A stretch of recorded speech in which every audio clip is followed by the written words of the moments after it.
the park.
Good evening. Welcome, everyone.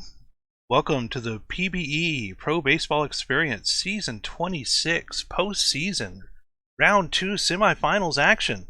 Hope everybody's having a good night tonight. I'm your host, Legally Blind Gamer. 8 teams tonight we're going to be watching. 4 in the majors, 4 in the minors. Both of those teams, the winners of those series, will be able to move on and get into the World Series. So a lot of hype, a lot of action tonight. But before we get started, I'm going to introduce my co-host. Been with me now for, I think we said 7 seasons now. 7 seasons.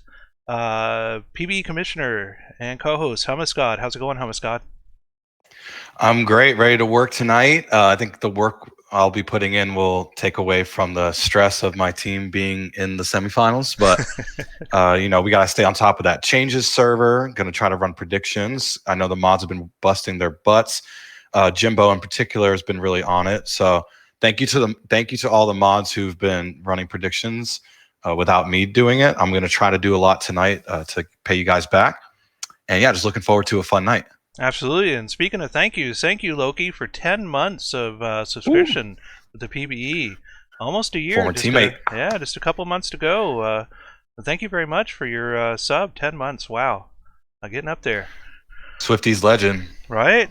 All right. So a lot of good games to cover tonight. It looks like here, looking at the schedule, since the majors games finished the same day as the minors semifinals, it actually looks like here we're going to be doing the semifinals first, game 1. Yeah, here's the major scores. So we're going to be doing minors first, and because we have 4 different series to do tonight, what we're going to end up doing is we're going to quick sim the first 3 games of every series. So that'll leave us between 4 and 16 games that would be fully simmed out. I hope to God it's not 16. That would take us to like midnight or something like that. I'm not sure we've ever gone Later that long, than that. but we're going to try and get through this as quickly as we can. We do have some stats from Leatherneck Mike and the wonderful stats team we'll be going over, as well as doing predictions for each of the matches. But we're going to go ahead and get started tonight with our minors matchups. And looking at this here, we have the Mounties at the Hepcats and the Firehawks versus the Kingpins.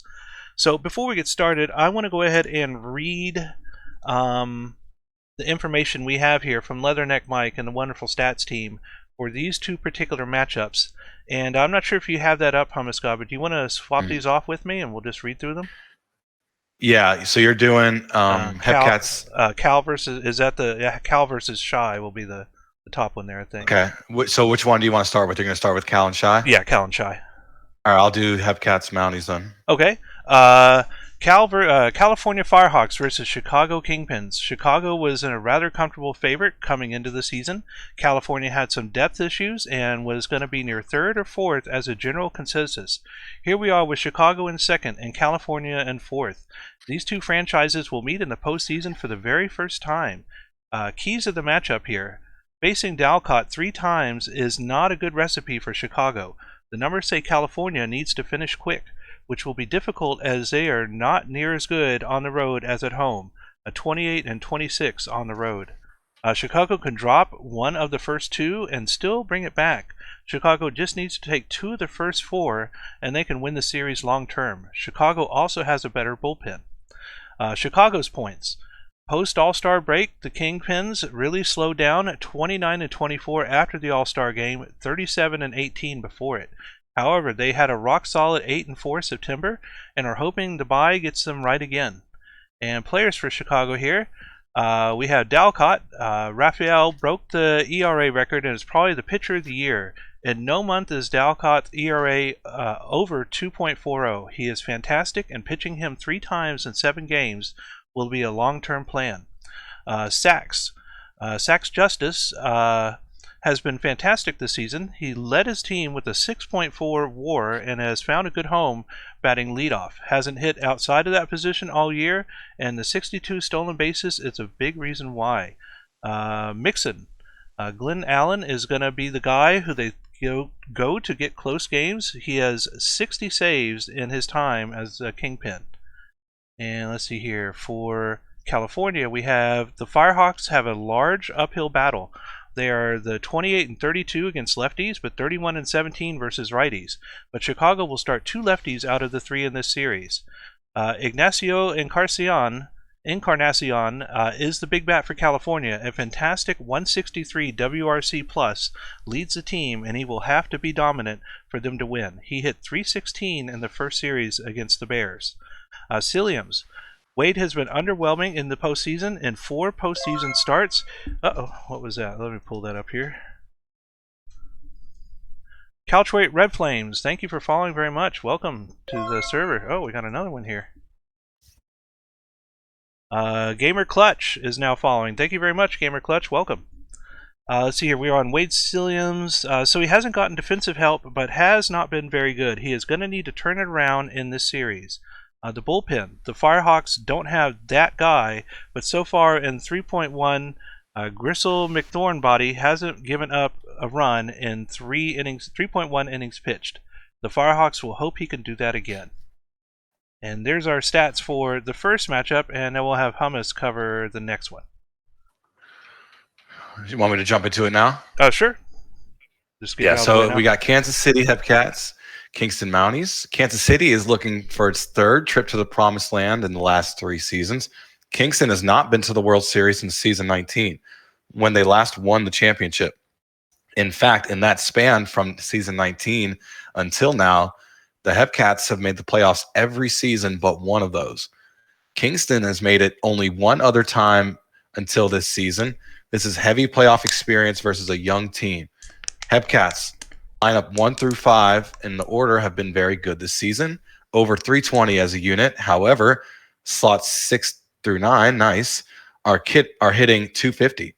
That huge drop in batting average could lead to killed rallies in the later portion of ball games, and will be something to pay attention to.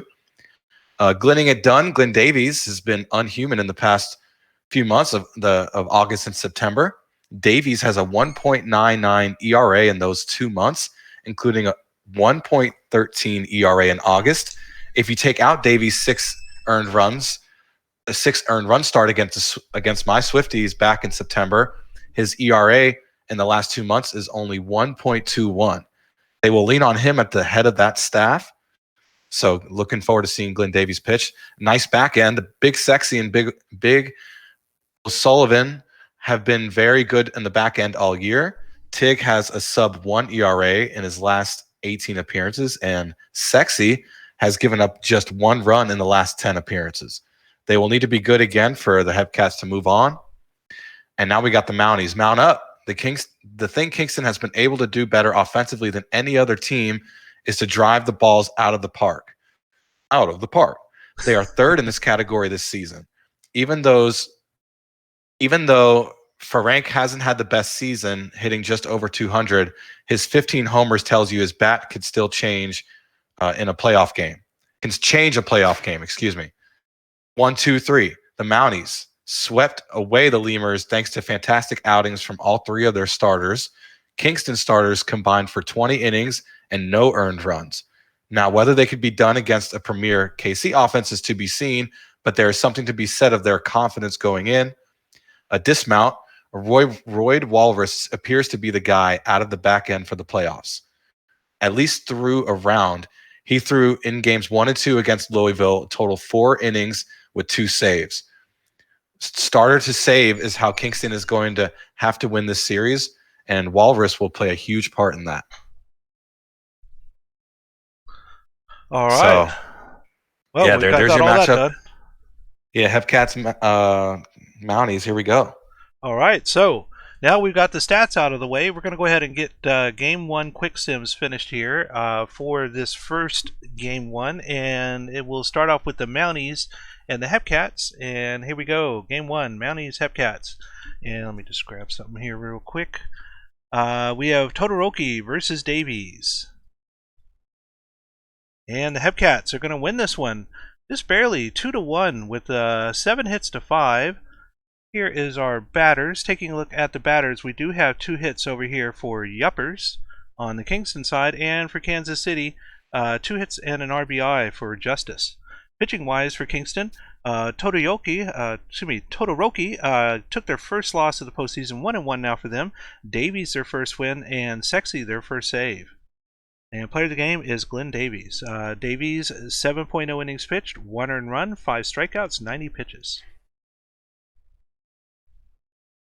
And the Firehawks take down the Kingpins on the road 4-1. So game 1 win for California. Looking like Encarnacion led the charge with going 3 for 5 with 2 ribbies. Lulingo had 2 ribbies down in the bottom of the order there. Some good games from the Chicago Bats, just not timely hitting. Only 1 run scored, but 2 for 5 from Justice, 2 for 4 for McCoy, 2 for 4 for Anchovy, whose name we know very well around here. We'll check out the pitchers. De Alcott takes the loss. Smaxson takes the win. McThornbody with the hold. Echo Dot with this one, with the 2-pitch save. And Encarnacion, as mentioned for California, gets player of the game. All right, and that finishes us off for this first day of the series. So we're going to go ahead and let the minors GMs know that they can go ahead and get in their updates here.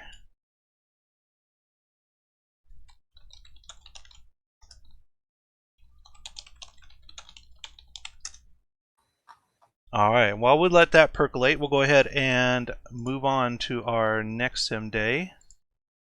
No majors games? They were box scores from the previous series. Oh, nice, of course. I remember now. And so it looks like we only have minors again today for day number 2. And we do have, let's see here, let me just make sure of this here. Okay, so yeah, there they are. So it's just tomorrow's sim day. So the off day for the minors after game number 2 will be when the majors gets going here. And let's see here. Firehawks are good for games 1 through 6. Let me check Kingpins. Nothing here. Hepcats. Nothing there. Mounties. I don't see anything for the Mounties. We're going to give them about 20-30 more seconds here, and then we're going to move on to game number 2.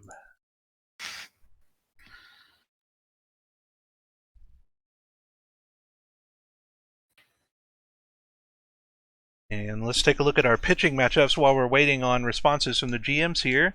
Over on the Mounties and Hepcat side, we have Kagamine versus Bird Whistle, both of them with no stats yet.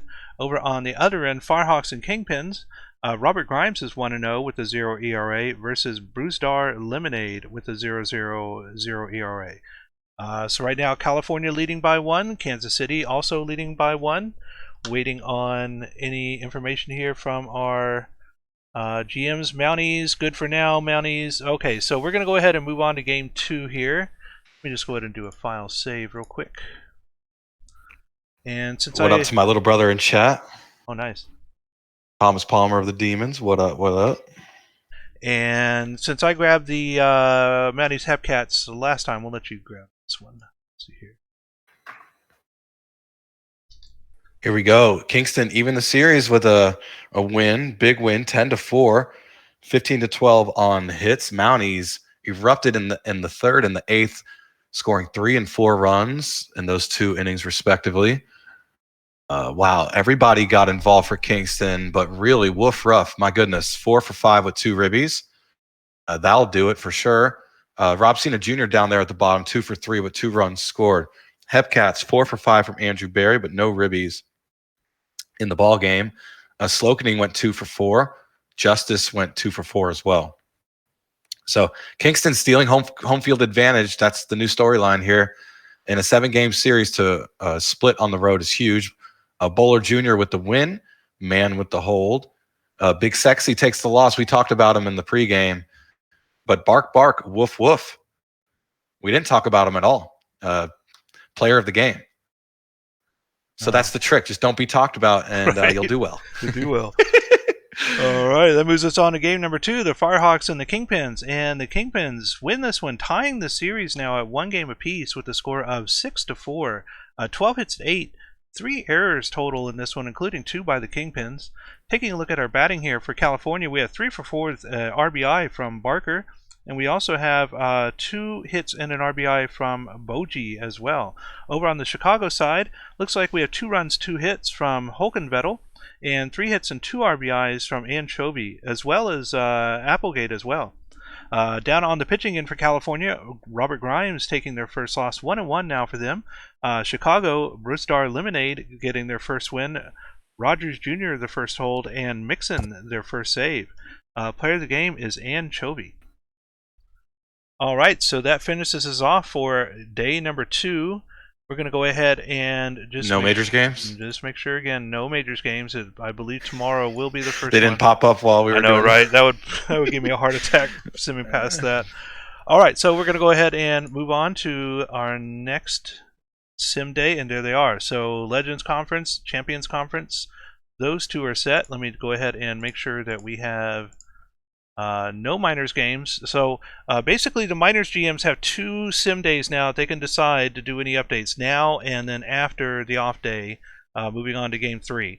I'm going to check one last time here for the majors GMs. If you have any last changes you want to do, yeah, for game 1 they can't. That's right, because it's locked in through the midnight deadline. Yeah, right. Okay.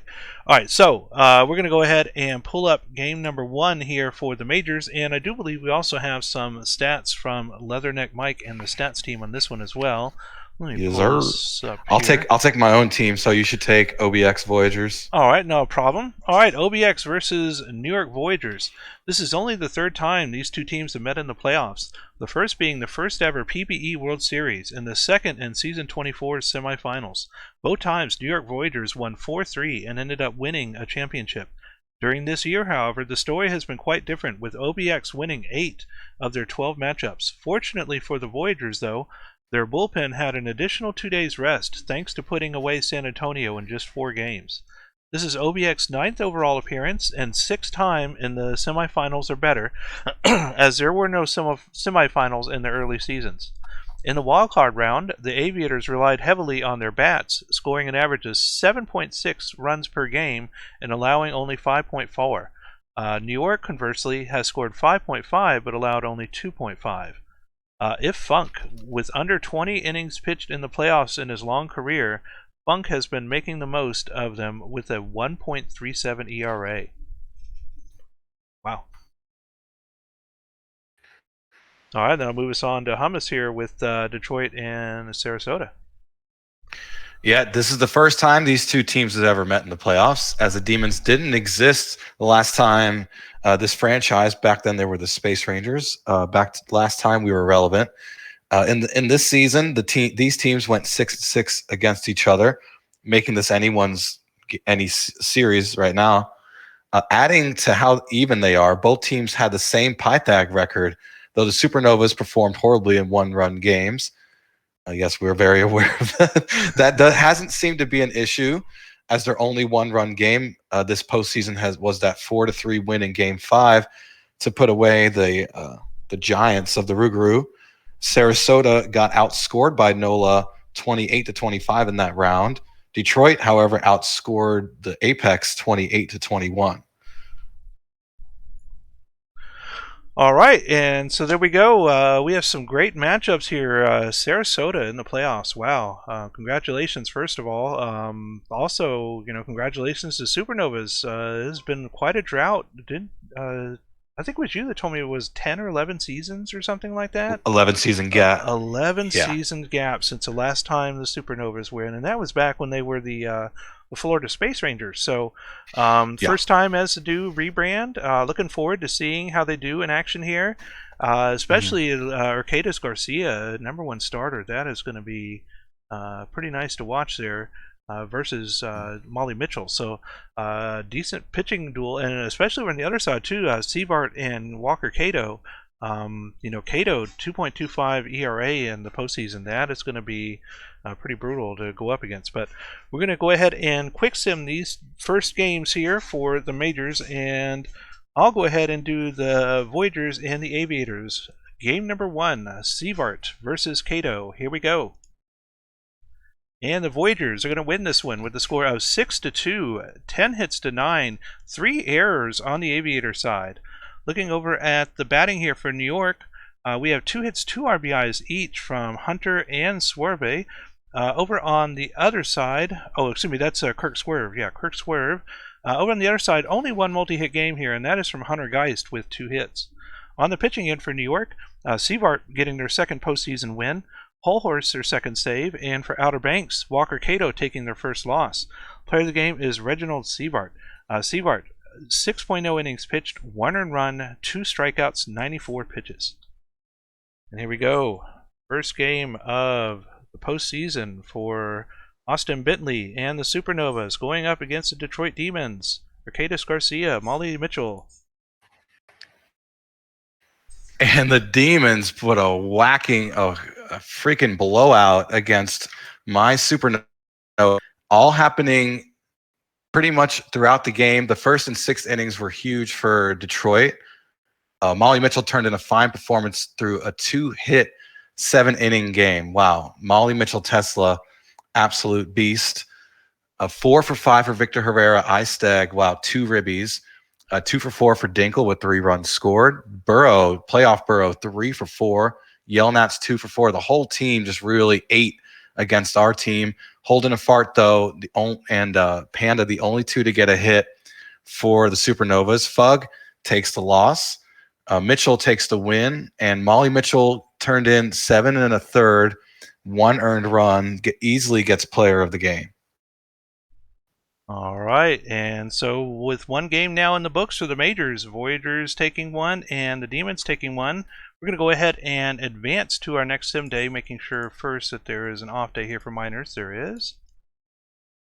And so now both majors and minors are up on the clock now for any possible changes. Minors game 3, majors game 2. So I'm going to pull up Discord here and just take a look.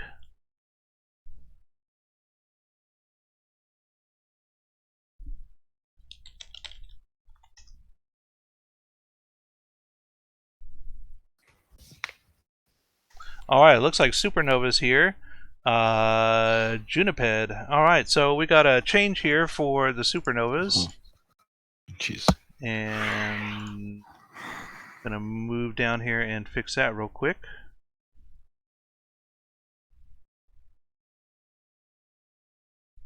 And so we'll set this to a 3-man rotation. And there we go. All right, so there you go, Juniped. That one is set for the Supernovas. We're going to check the other teams here. I'm going to give you about another 45 seconds or so to go ahead and get in your updates. If you have any updates for Minors Game 3, Majors Game 2, GMs, if you're listening, please get in your changes. No changes for the Hepcast, none for the Kingpins. All right.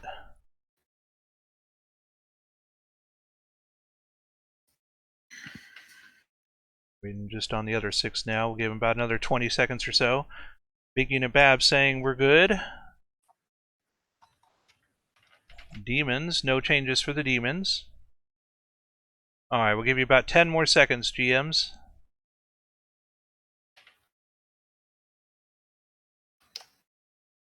Alright, 5, 4, 3, 2, 1. Alright, we're going to be moving on now to our next games. And since we've already done 2 minors games already, we're going to start first with the majors here. And game number 2 of the Voyagers and the Aviators. Let me just make sure if I hadn't done this already. Voyagers, Aviators, game 2. Let me just pull up some here. All right. Kevin Choate versus Bob Beaumont. Choate 1-0 with a 1.29 ERA versus Bob Beaumont's 0-0 with an 8.44 ERA. New York leads the series 1-0. Over on the Supernovas and Demon side, Fort Tolkerton 1-0 with a 1.54 ERA versus Ricky Vaughn with a 1-1 5.91 ERA. Detroit leads the series 1-0. And starting us off with the Voyagers and the Aviators. Here we go. Game number 2. And the Voyagers are going to win this one and extend their series lead now 2-0 over the Outer Banks Aviators. The score here 4-2, getting 2 in the second, 1 in the third, and that was enough there. They were just able to hang on with only allowing 1 there and 1 here in the sixth as well. Looking at our batting here for New York, a couple multi-hit games here, but the best ones are going to be Kevin Hunter going 2 for 4 with a run scored and 2 RBIs. Congratulations, Casey Colby. And Peter Pretzelman with a hit and 2 RBIs, run scored as well. Over on the Outer Banks side, 2 hits and an RBI from Hunter Geist, 3 hits and an RBI from Linus Riverboat. Pitching for New York, Kevin Choate getting their second postseason win, Cletus McFloridaman their second save, and for Outer Banks, Bob Beaumont taking their first loss. Player of the game is Kevin Choate. Choate, 7.0 innings pitched, 2 earned runs, 5 strikeouts, 96 pitches. So hopefully Enoch's watching us in chat there. What a performance, wow. All right, and that'll take us now to Supernovas and the Demons, game number 2. Torkelton and Ricky Vaughn. Pork Torkelton 1-0 with a 1.54 ERA versus Ricky Vaughn 1-1 with a 5.91 ERA. Detroit leads the series 1-0. And the Demons again winning at home, going up 2-0. Both series now at 2-0. Dinkle led the charge, defeating the Supernovas, so we'll check out his stats in a bit. Scott Poe also did well. Again, Supernovas offense, disappearing act. The offense for Detroit, though, 2 for 4 for Dimes, 2 for 4 for Poe, 1 for 3 for Dinkle with 2 runs scored. Armstrong knocked in 2 ribbies. So just great performance all around. Vaughn got the start, went 4. Lewis got the win. Galvin with the save, 3 inning save. Wow, really nice. Torkelton takes the loss. And yeah, Dinkle is your player of the game. Taco shot. All right, so that finishes us up for game number 2 in the majors semifinals. We're moving now to the minor leagues, and this is game number 3. We just had an off day, and so now we're moving to game number 3, and we have the Hepcats and the Mounties here. Maverick Smoltz versus Rin and Kagamine. Smoltz 0-0 with a 0.0 ERA versus Kagamine's 1-0 with a 0.0 ERA. Series is tied at 1 game each. And here we go, game number 3, Hepcats, Mounties. And the Hepcats win this one and take game number 3 with a score of 12-5. 17 hits to 13, 30 hits in this game. Wow. Looking down here at our batting, almost every batter for Kansas City here getting a hit, but best ones here by far, Andrew Berry. Oh my God, 3 for 4 with 4 runs scored, 4 RBIs and a walk. 2 runs, 3 RBIs for Cruz. And wow, 4 hits, 5 RBIs for Count Dracula as well. So Kansas City really putting up some offensive numbers here. Looking over here on the other side, though, Kingston, Bark Bark, Wolf Ruff getting 3 for 4 with RBI. 2 runs, 2 hits from Yuppers, and 2 hits each from Ferenic and Bryant. Pitching side, Kansas City, Smoltz getting their first win of the postseason, and for Kingston, Kagamine, their first loss. 1-1 now for Kagamine. Player of the game is Andrew Berry. Congratulations, Andrew Berry, former Dynamo. Andrew Berry ties the minor league playoff game record for runs with 4. So what a monster performance for Andrew Berry and the Kansas City Hepcats. Now taking the series 2-1. And that'll move us now to our next game 3, the Chicago Kingpins and the California Firehawks. We have Inkerbell 0-0 with the 0 ERA versus Wade Silliams with a 1-0 4.91 ERA. Series is tied at 1. Game 3, Kingpins, Firehawks. Here we go.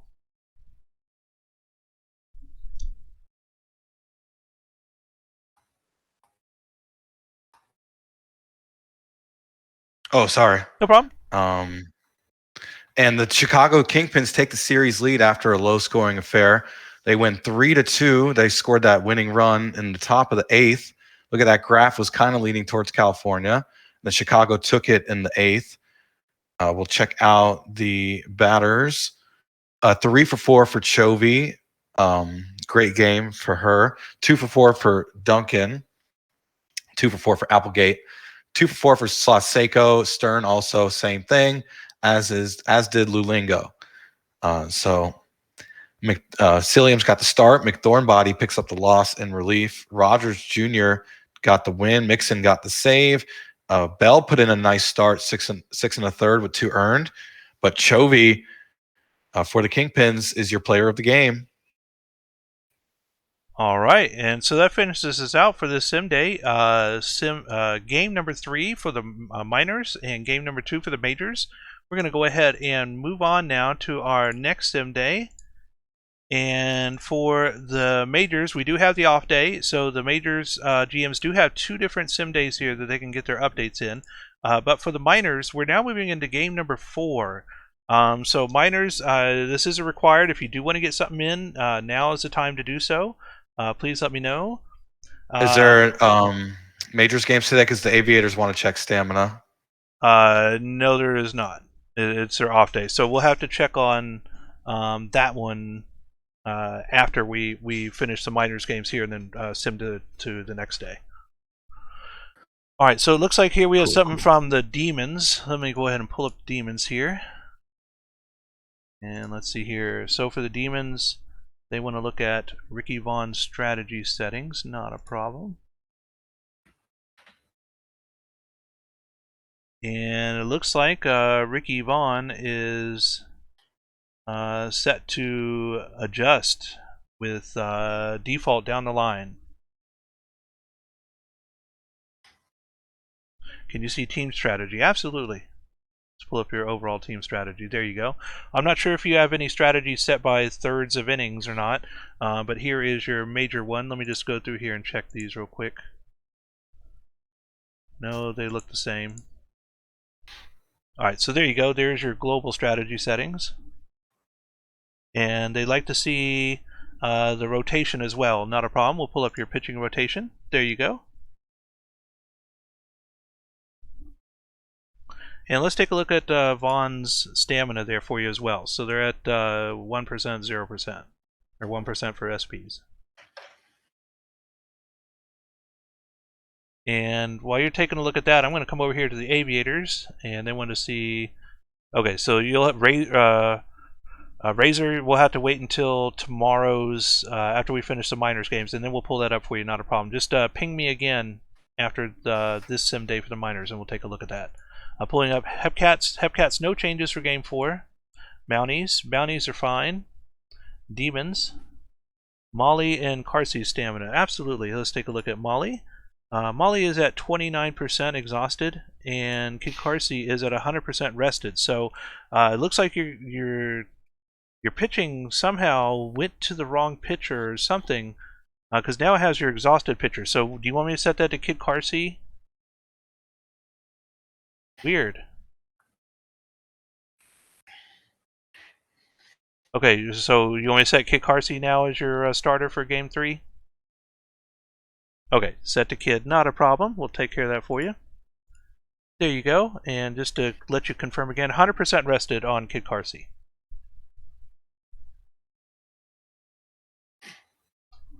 And I'll just take a look through the other ones here. Aviators, they're good. Something in general chat, let me see here. Alright, so Big Unit Bab saying they're still good. Alright, great. So Demons are good as well. So everybody looks like they're good. We're going to go ahead and move on now. Let me just go back to the scores and we'll save this real quick. Alright, so we're going to come down here, and it is the off day for the majors, and we now move into the minors game 4s, and we were going to go ahead and do the full sims of game 4 onward, but let's take a look here. It is 2 games to 1. It is not an elimination game. Should we still sim these out? or should we Yeah, quick sim until elimination, always. quick sim until elimination? All right. Always. So from the mouth of the PBE commissioner, we're going to go ahead and quick sim until we get to elimination game. And so starting off with the Hepcats and the Mounties. Actually, I think I got this one last time. We'll let Hummus grab this one. Hepcats Mounties. Glenn Davies, 1-0, 1.29 ERA versus Shoto Todoroki, 1-0 with a 1.20 ERA. So two pitchers here with a 1.2 something ERA. This is going to be a real pitcher's duel here. Kansas City leads the series 2-1. And so here we go. Game number 4, Hepcats, Mounties, semifinal, season 26. Mounties even the series with the Hepcats after a win at home. They got out hit, but stringing together enough will get you the win. 3 for 4 for stand up. What a game from Colby Kids. New player, that's KBLM Night MC. We'll check out Scott the fourth. Went 2 for 4. Is a nice game. Justice went 2 for 4. Bryant down there, the 8th hitter, went 2 for 3 with a run scored. A ribby for both Brizzo and Yuppers, so good days for them. Todoroki gets another win. That's second now in this postseason. Jansen Crenshaw with the hold. Walrus with the save. Davies takes the loss for the Hepcats. And Todoroki picking up the win, 6 1/3, one earned run and 9 hits. Only 1 walk, 4 strikeouts is your player of the game. So this series is even at 2. So still no elimination game yet. So that's exciting. All right, and that'll take for us our health. Absolutely, yeah. Thank goodness, right? And they'll take us down to the Kingpins and the Firehawks. D'Alcott with a 0-1 record, 6.35 ERA for Chicago, and for California, Josh Smaxson 1-1 with a 3.86 ERA. So it looks like Smaxson with the better ERA, but we'll see how this goes here. Chicago leading the series 2-1. And here we go, Kingpins, Firehawks, Game 4, Firehawks at home. And the Kingpins are going to win this one. And look at that, 12-2 in this one. 13 hits to 5. The Kingpins putting on a real offensive show here. Let's take a look at our batting for Chicago.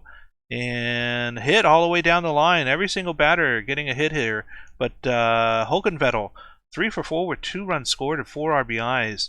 And Chovy, 3 for 4 with 3 runs scored, 2 RBIs. Hit and 3 RBIs for Applegate. Over on the California side, a run, 2 hits, and 2 RBIs for Slauson. Pitching-wise for Chicago, D'Alcott going a complete game here, getting a complete game win with 9.0 innings pitched, 2 earned runs, 4 strikeouts, 93 pitches. And for California, Josh Maxson getting their second postseason loss, 1-2 for them. Shumi Hokenvettel is your player of the game. So that finishes us off for the minors for this sim day. Chicago now leading the series 3-1. So the next one will be a full sim. Moving into game number 5 for them. We're going to come down here and pull up the majors now. No majors games for today. So that will allow us to move on to our next sim day. And we'll go ahead and do a file save. And so now we have, again, another update for both the majors and the minors GMs. Majors, this is going to be game number 3, and for minors, game number 5. So if you have any updates you need to get in, now's the time to do so. And we'll take a look. Aviators want to check out stamina. Oh yeah, that's right. Let's pull up the Aviator stamina. Absolutely. Yeah, beat you to it, Rays. Gotcha. There's a stream delay, so he didn't hear my comment yet, or maybe he did. Who knows? All right, and so they want to check Race Funk stamina, and Race Funk is at 99% rested.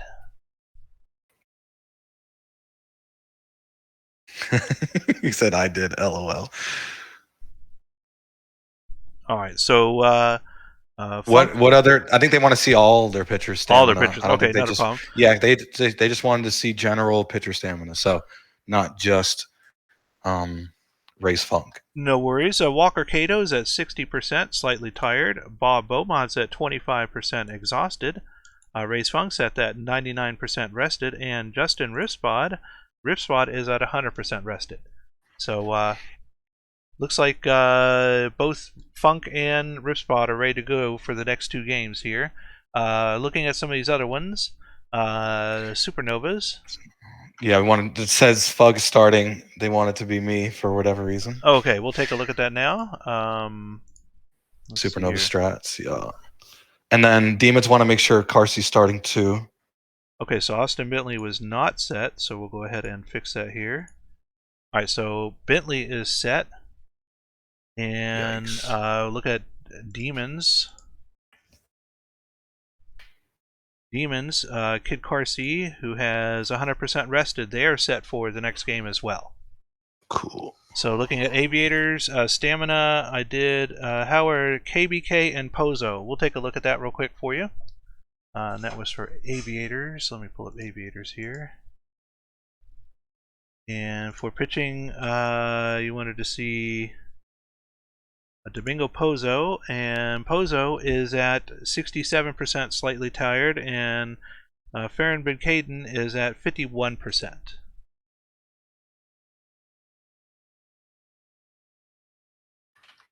Alright, let me check through the other channels here. I don't see any other updates from any of the GMs here. It looks like we're just finishing up here with the Aviators. Oh, we got something here from the Supernovas.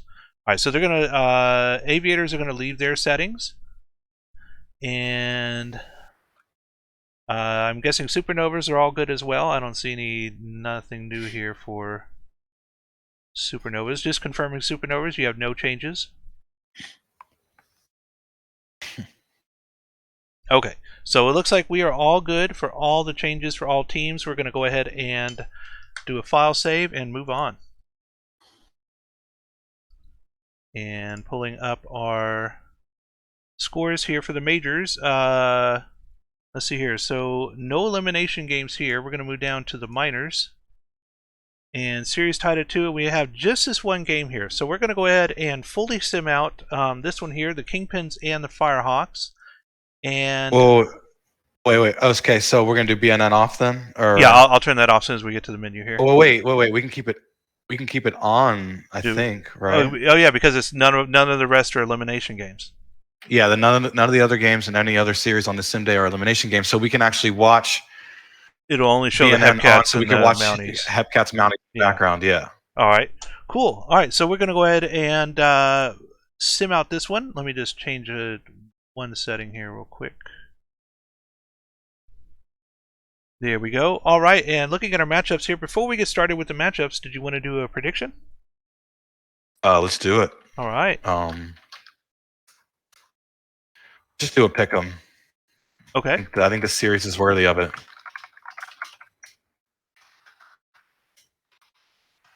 All right, and so while Hummus is getting that in, we're going to take a look at our matchups here. And look at this. Wow, 4-4 with a tie here. Firehawks with the meat of the lineup here, batting-wise, getting the advantage. But Kingpins all the way down to the number 9 hitter from the middle, taking the advantage here as well. So different parts of the game, we should see offensive spurts from these teams, which will be interesting. It'll kind of stagger out the runs some, hopefully.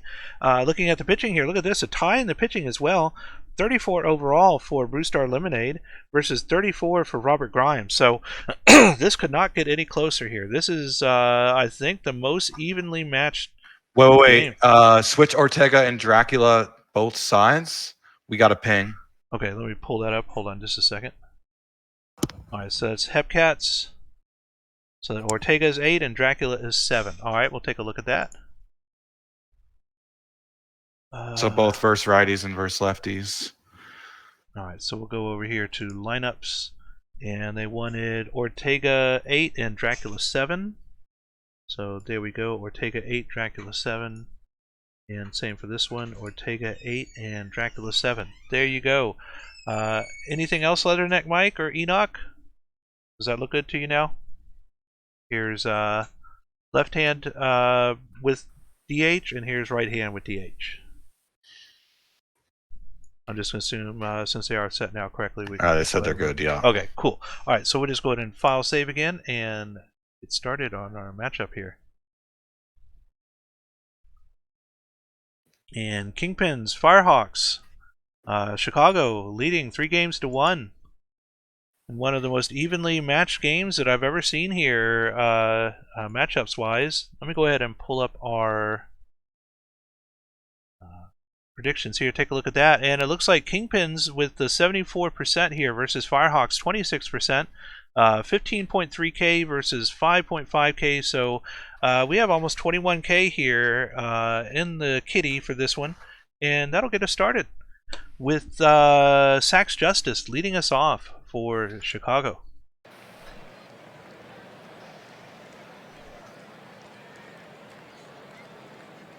Game number 5 here. Here we go. 3-1. And right off the bat, we're going to get a hit through the gap in the right side, and Sax Justice is going to get us on with the single, and Sax going for the steal, and Sax getting the steal. Runner in scoring position already. This one a tapper to the shortstop. Sax does move to third, but they get the runner first. McCoy up now. McCoy to the second baseman, makes the play, but they'll get the score as well, and Chicago going up now 1-0. And this one's hit far and deep towards the left side, and that is out of here. 407 feet. Out of the and park. Just like that, it is now Sheesh. 2-0 with Duncan getting a home run. Hot hitter Holkenvettel will strike out, and that's going to retire the side, but Chicago doing some damage here right out the beginning, 2-0. California's turn. And this is a tapper to the shortstop, and look at that. Beats out the throw with the tapper in the infield and going for the steal, but it looks like they got him. Did they get him? No. And that'll be a steal there for Barker as well. And this one's drilled high and deep, and that is caught at the warning track, left center field. Runner does move to third. And another towering shot towards left center field. This one's caught, and the throw. And he slides in, it's safe, and is now 2-1. Chicago only up by 1 now. California getting 1 on the board. And we'll get a strikeout here from Boji. And that'll switch us now to Chicago. Top of the second. And that looked like an infield single there for, who is that? Ham. And Ham's going to get a steal. Third of the postseason, or second for the postseason now. And that one is caught, and they make the throw home. And he's safe. Oh, no, that was a hit to center field. Excuse me. Runner at first with an RBI. This one's a tapper. Pitcher has to get that one. Goes to second. Did they get to force out a second? They did. But the runner does move to first. This one to the gap in the left side. And Gray will get on. 2 runners on now. Top of the order is Sax Justice coming up. And Sax Justice will take a walk. Juice's base now. Hudson Lane. Lane towards right field, and that'll go in the gap right side. Here comes 1, here comes 2, here comes 3. And look at that. 3 RBI double, and just like that, Chicago up now 6-1. We'll get a strikeout here from McCoy, and that'll be out number 2 finally, but a runner still in scoring position. And this looks like a fly out to center field, and Duncan's going to be out, but that'll retire the side. Pitching Chicago. change. Yeah, already. Wow. Pitching change only in the second inning.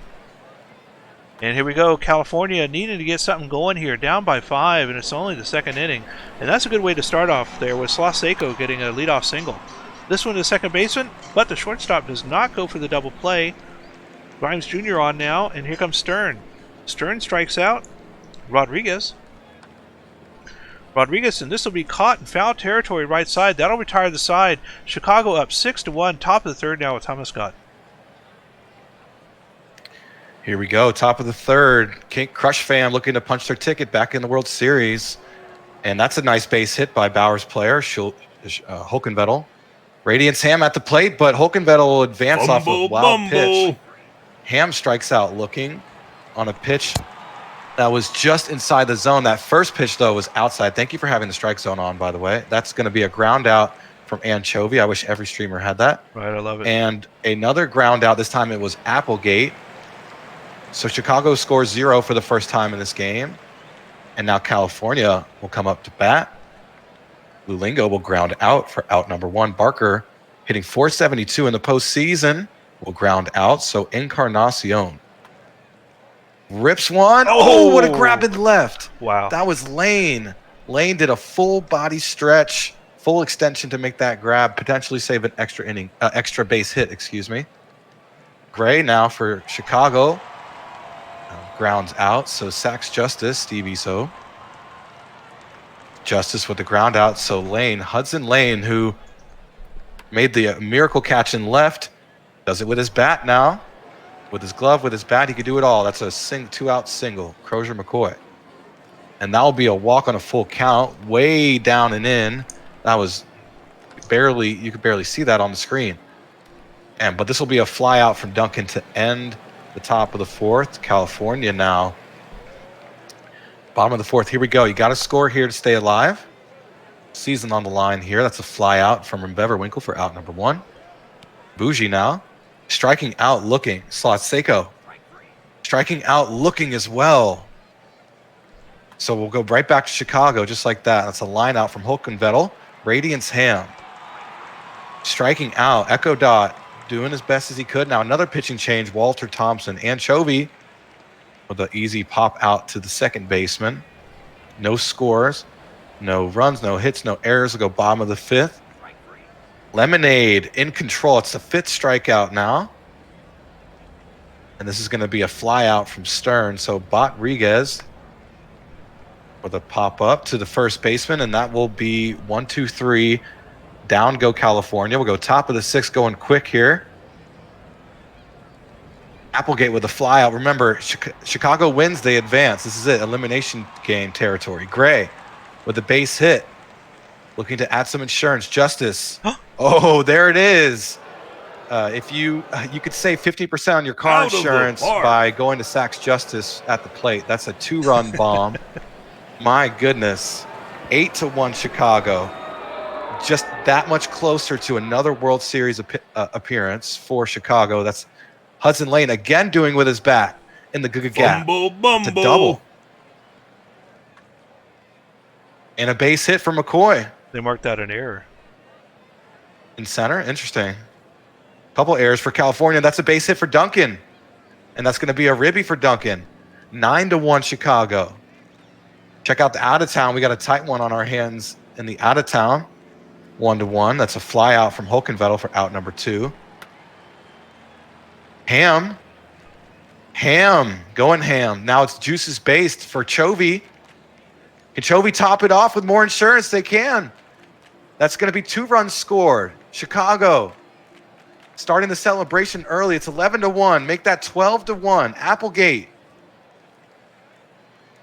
Applegate with a base hit. And a passed ball on this play. Here we go. Base hit. Shu saying something about asking for a change. I didn't see any changes from... Look here. And a strikeout from Justice will end the top of the 6th, but Chicago scores 8. Just a few innings away from being back in the World Series, looking to get their first title in organization history. Lulingo striking out. And this series is personal because both these teams came in together in the same expansion class. Barker striking out. California, though, formerly the 66ers, do have a championship in their resume, unlike Chicago, and that's a strikeout. Lemonade, an elimination game, putting the team on his back. Now Hudson Lane striking out. McCoy now.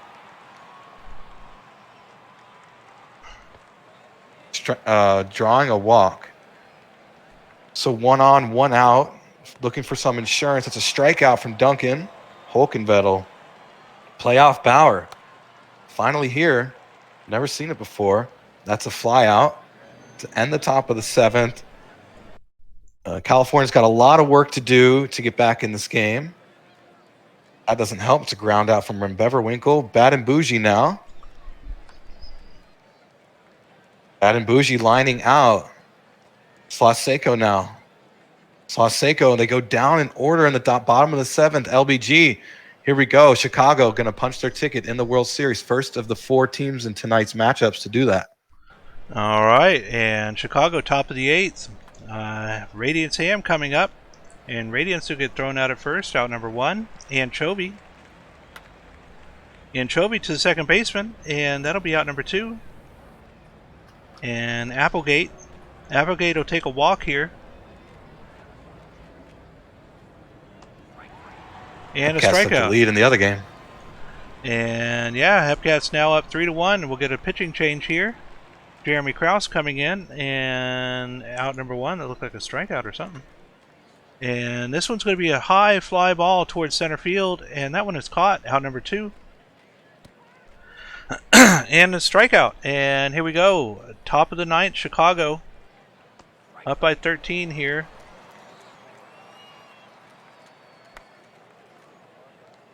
And this will go over the second baseman's head. That'll be a base hit. Runner on first now. And a strikeout. 2 outs now. 1 on. This one to Tapper, the second baseman, and they get the third out. And last chance here for California, down by 13. They need a miracle. Number 9 hitter, Lulingo. And Lulingo started us off with a base hit. Top of the order now. Barker. Barker passes the third baseman, and runner stays at second. 2 runners on now. Encarnacion. And Encarnacion, this will be a fly out to center field. Runner stays at second. Rembeverwinkle through the gap in center. And now we have juices based here for Bougie. Bougie to the third baseman, runs and makes the play at third, but is not able to make the play at first. Runner scores 14-2 now. Runners at first and second. And this one's to the gap in center. And juices based again here for Grimes Jr. And Grimes Jr. strikes out. And just like that, the Chicago Kingpins are moving on to the World Series. And I believe that's the first, first time. Congratulations to Chicago. Whew. All right, Chicago winning this one. Great season, California. Always in it towards the end. You never can count them out. Chicago, congratulations. Looking for their first championship. 1 series away from doing that. Now we got to figure out who they'll be going against. GG says Schoolboy Shoe. Got to score out this prediction, but yeah. Great game by Chicago's offense, looking to carry that momentum into the World Series. Absolutely. And taking a look at our batting box scores here for Chicago, man, all the way down the line, multi-hits just about for every player. 4 hits, 3 RBIs for Lane, 2 runs, 2 hits, 2 RBIs for Duncan, 2 hits, 3 RBIs for Anchovy, 2 runs, 3 hits, 2 RBIs for Gray. Over on the California side, 2 hits and a run scored from Barker, 2 hits from Grimes, or excuse me, Slaseco, 2 hits, and a run and a hit from Lulingo. Pitching-wise for Chicago, Brewstar Lemonade going 7.0 innings pitched, 1 earned run, 8 strikeouts, 90 pitches, getting the win here. And for California, Grimes taking their second loss with 5 pitchers having to come in here. Ouch. All right, taking a look at our player of the game is Brewstar Lemonade. So congratulations again to Chicago. Moving on to the World Series, and we're looking at our next game here, the Hepcats and the Mounties. And the road win lifts the Hepcats to a 3-2 lead, so we now are officially in elimination game territory. At minimum 1 game left, at most 2. The starter rose to the occasion at the Barracks. Bird whistled through 7 innings of 4-hit ball. Chipper Slokening also had a great game at the plate, so we'll check that out. Slokening went 1 for 4, 2 clutch ribbies. Cruz with the ribby as well. And Brizzo, just not enough. 2 for 3, though, with a ribby. Did all they could. Kagamine got the start. Walrus got the loss in relief. We talked about him before the streams. At the beginning of the stream, Bird Whistle got the start. Big Sexy getting the win in relief. Lincoln Bird Whistle went 7 innings of scoreless ball, 3 walks, 4 strikeouts. Player of the game. All right, and that is it for the minors. I'm going to hide the screen here real quick and switch over to the majors box scores, and we'll take a look at those. Give me just a second.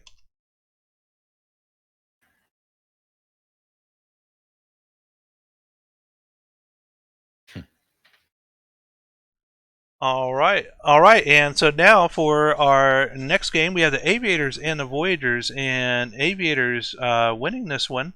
Now moving to 2-1. Oh, they win their first one now, so they're trailing 2-1. Score here is 6-5, so very close one. 3 in the bottom of the 8th for the Voyagers, but it was just not enough as the Aviators were able to hold on. 9 hits to 10, 5 errors total in this one. Taking a look at Outer Banks batting, 2 runs, 2 hits for Mike Latoris, 2 hits and an RBI for Bergen Cannon, Two hits, 2 RBIs for Hunter Geist. Over on the New York side, 2 hits and an RBI for RJ Menard, and 2 hits and 2 RBIs with a run scored from Weedham Boys. Pitching for Outer Banks, Rays Funk getting their third win. 3-0 now in the postseason. 6.0 innings pitched, 1 earned run, 6 strikeouts, 106 pitches.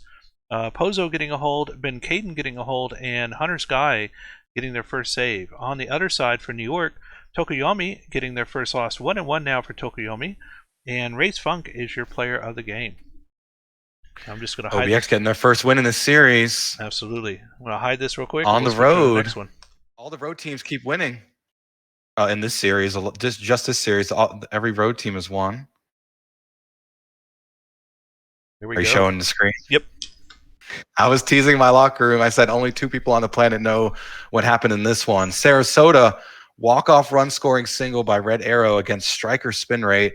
Get their first win in this series. Hyping up the locker room. Finally, first win. Red Arrow 3 for 5. What a game for him. My goodness, the former main GM, now co-GM. Panda down there, the Magician 2 for 5 with 2 runs scored. Crash Wagon 2 for 4. And on the other side, Dinkle continues his amazing streak in this playoffs. Make that 2 for 4 with 2 ribbies. Armstrong 2 for 5 with a ribby as well. So the offense came alive finally. Bentley, my goodness, getting that ERA lower for I don't know how that's possible. It went from over 10 to now over 8. Gave up 4 and 5 innings. The relievers helped him out here, backpacked the team, gave up no runs the rest of the 4 innings of the game. Carsey had a nice day on the mound, but Galvin gave up 3, blew the save. Spin rate, gave up a run, got the loss. Carsey, the starter on the losing team with no decision, went 6 innings of 1 run ball, 7 strikeouts, 1 walk. So somehow the Supernovas pull it off late in this one. Yeah, despite Bentley trying to give the game away, the offense came alive for the first time in the series. Scored some runs, so that's good. All right, so still no elimination games yet for the major leagues. Both games there at 2-1, but we do have elimination chance here finally. 3 games to 2 now. Hepcats with the lead. So we're going to go ahead and advance to the next sim day and check with changes from the GM. Shout out to Dirk Diglett in relief, man. Diglett, and look at Tristan. Everybody shutting the door for the Supernovas, really coming through clutch. Got to show support for those back end guys. You know, started my career out there, so love to see it. And getting a reminder here from Enoch, we need to delete the Minor League World Series if it's scheduled to start before we finish with the majors. So help me. And I could walk you through that if you're not aware. It's pretty easy to do. So yeah, I'll have to hide the screen though to type in the password. So not a problem. Yeah. Demons here. Let's see. Demons just want to confirm if Molly is starting game 4 and check her stamina. So we'll pull that up real quick. Not a problem. And let's see here. Demons pitching. Molly Mitchell is starting and is 100% rested as well. Oh God. That's not good.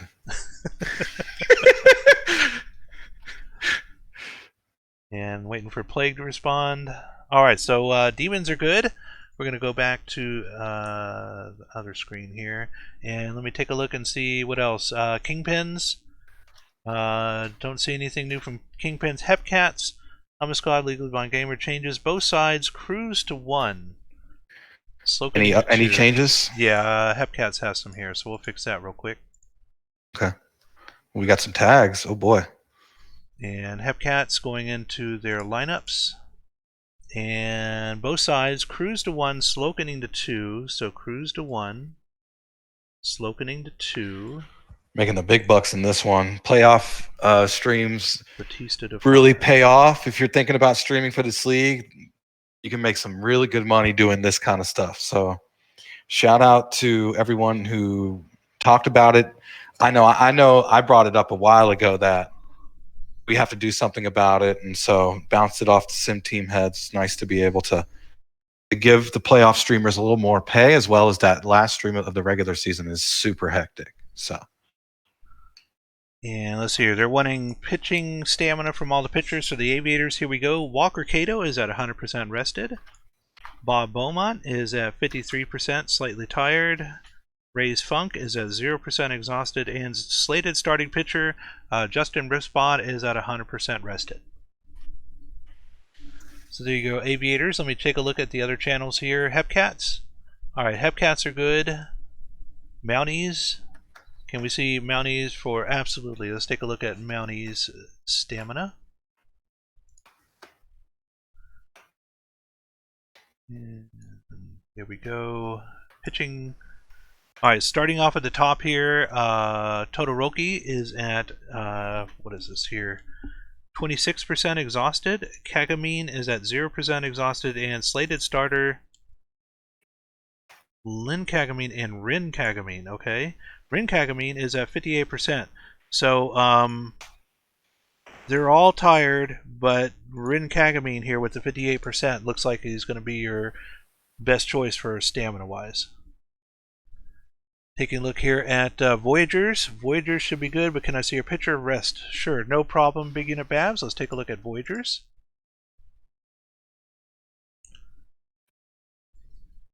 And pitching for Voyagers, slated starter Reginald Seabart is at 100%. Kevin Choate, next pitcher up, is at 60. And Tokuyomi is at 0%. So it looks like your slated starter Seabart looking good for the next game. Looking back down at Aviators. Beaumont to middle relief, second roll long reliever. Alright, so let me fix that here for Aviators. Beaumont. And let's see here. So this is going to make this a 3-man. Let's pull Beaumont out first. Make this a 3-man rotation. Uh-oh. Didn't want that. Pull that back. Flip these two. We'll make Ripspot. Bro, I never get run support, bro, and I had all the run support. That was crazy. And so they wanted Beaumont middle relief and normal usage, I'm guessing, and second roll long reliever. There we go. All right. So is that set correctly there for you, Aviators? Let me look back here. Voyagers. Voyagers are good. Mounties. Can we check Damian Jensen Crenshaw? They want to see pitcher's stamina. Not a Voyagers problem. want to see pitcher stamina. All right, let me pull up Voyagers here. Voyagers, Seavart, 100% rested, slated for starter. Choate at 60%, and Tokuyomi at 0. So they're all in order and the correct stamina-wise. Mounties wanted to see stamina. Mounties. Let's see here. Damian Jensen Crenshaw, stamina. Let me find them. Here we are. Jensen Crenshaw in the reliever role is at 71%, slightly tired. Is a day advanced? I believe it is. Let me take a look. Yes, it is. Day is advanced, and you do have an off day here with the Mounties, so it will be updated tomorrow's after we finish these Major League Sims. It will be updated with extra stamina for those minor league pitchers for your All Bets on James. So it should increase the other two. We'll just take a look at those when we finish these next two for you. Just remind me, ping me on that, and we'll take a look. Okay, so they're going to leave it be for now, and I think I saw something here from Voyagers. Was it? They want to see stamina. Oh, we just looked at that, but we'll pull that up again.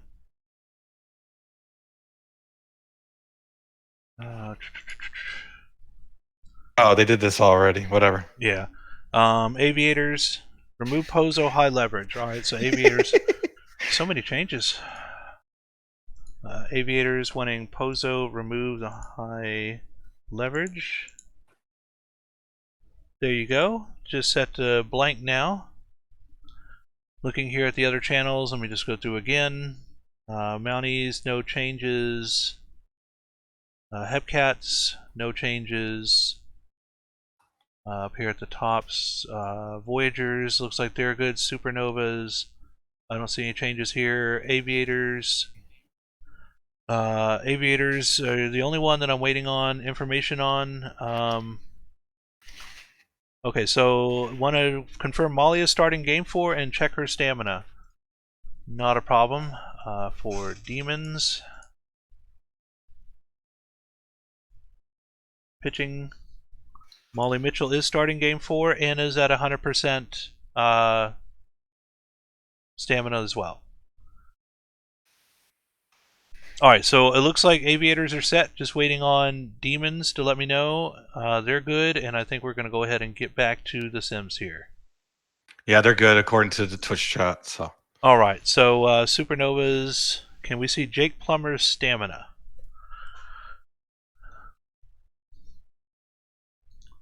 Jake Plummer's stamina.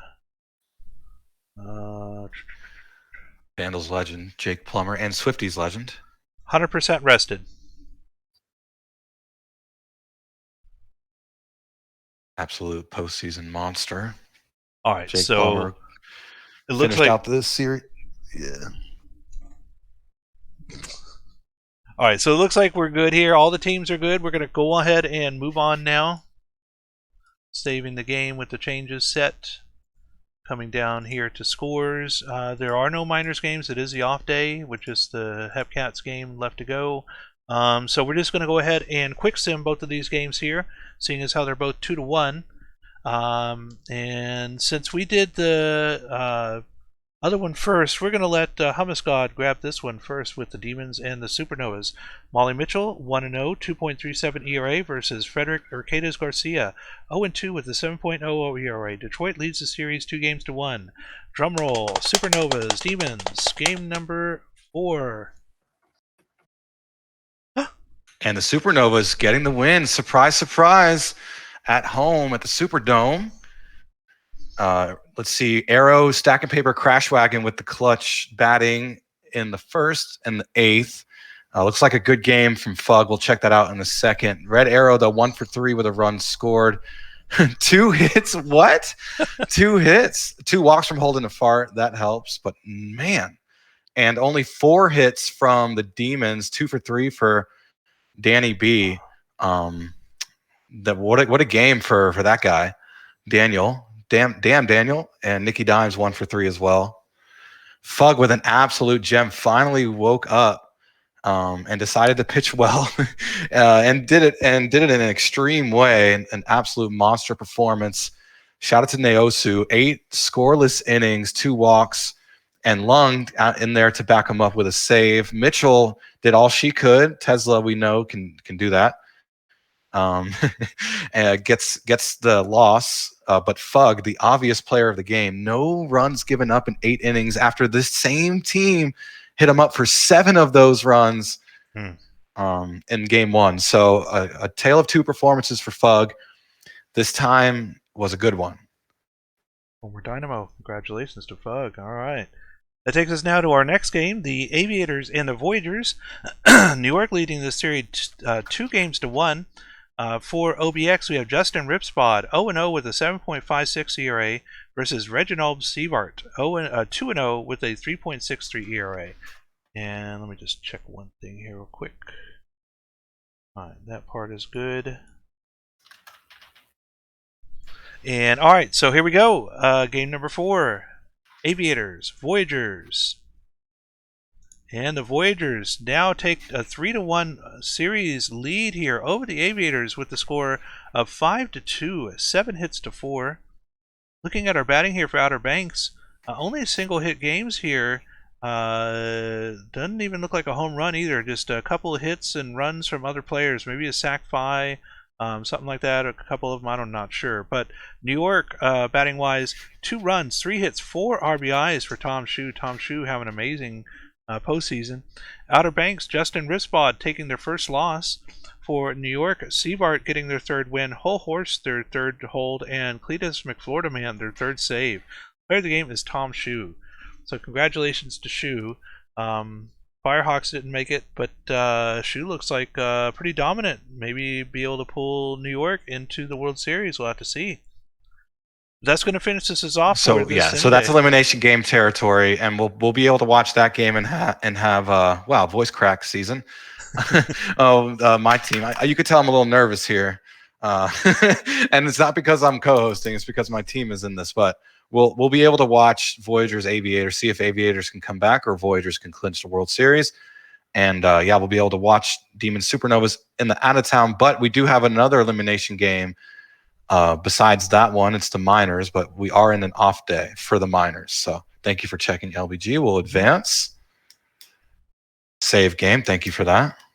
All right, so we have both Major League games here. We do have the Elimination Aviators and Voyagers one, and we also have the Mounties and Hepcats elimination game as well. So two possible games, or two games we will be showing here. So let's go ahead and take a look at the 6 remaining teams here. Now's your chance to make another change if you want to for your next matchup. Please let me know in Discord, and we'll take a look at that for you.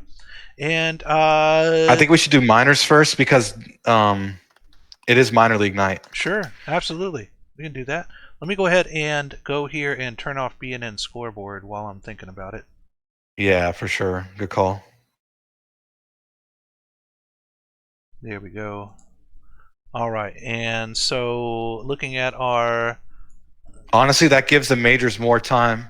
Yeah, and then we'll turn on BNN for the majors game. Yep. But also that this gives more time for the majors to think about changes. So you kind of have more time to think about it.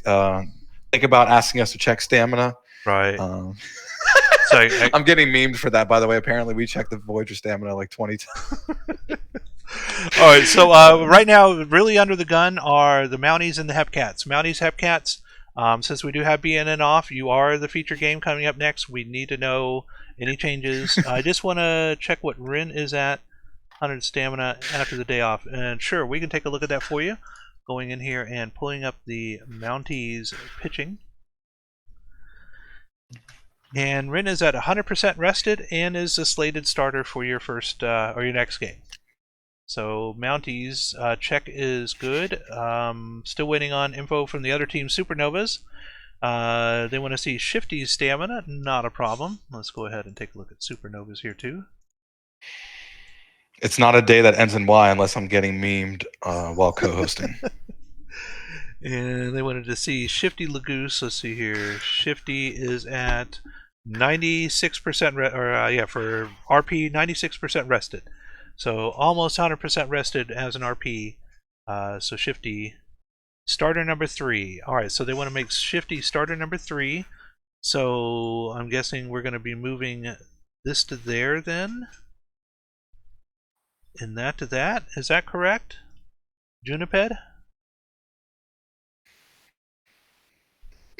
Colby, all days end in Y. All hummus streams start with Y. Austin Benchley. And wait, I did get benched. Oh, damn. What do you want Bentley's role to be? All right, we can fix that. Check Plumber stamina. He's on unspecified. That was a joke. Kick Diglett out of the playoff changes server, please. Any other Supernovas? Can you assign the meme role to Austin Bentley, please? Just waiting on a response here from Supernovas. Let me check Aviators. All I ask is for prayers for Kato. All right, so we're just waiting on... Oh, wow, damn. Austin Benchley next create. That's actually really good. Good call, Jimbo. Austin Benchley. Oh, man. All right, so let's see. Who are we missing here as far as getting updates? Let me pull up the scores and we'll take a look. I didn't hear from Demons, I don't think. Demons... That was at 6:03. What time is it now? 6:20. So that was from the previous game. Demons, I haven't heard anything from you.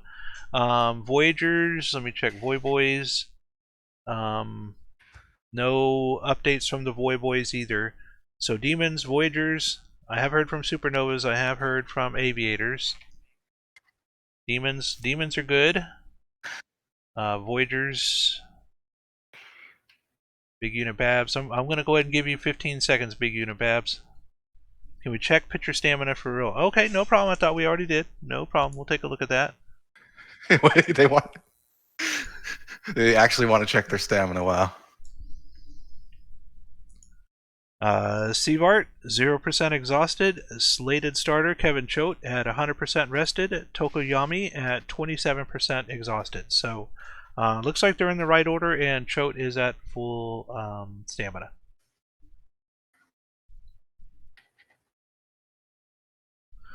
McFlorida Man and Horse. We'll take a look at those. Cletus McFlorida Man, 67% rested, and Whole Horse.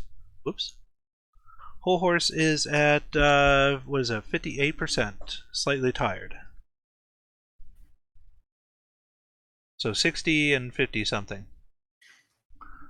Alright, so I think that's it for the Voyagers. I don't see any other updates from Big Unit Babs. So we're going to go ahead and I think move on here. Let me see if Hepcats and Mounties. Hepcats, I just want to check that the Rin is at 100 stamina. That is good. And let me check Hepcats here. Shout out to LBG, man. LBG is the Iron Man of the stream world. Got to be the longest consecutive league streamer we've ever had. You've been doing it since I joined, man. It's season 11.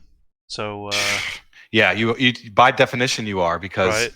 15 seasons is longer and you're the only one still going. You are the longest streamer in league history. So congrats. Thank you. All right, so I'm gonna assume here, Hepcat, since I'm not seeing anything from you, and we've given you plenty of time here checking on the other teams. We're gonna go ahead and move on to our next matchup here. Let me see if for some strange reason they're talking in Twitch chat. All right, so we're gonna go ahead and get started then. Move on to our first game, and that is going to be the Miners, Mounties, and Hepcats. And did you want to do a prediction?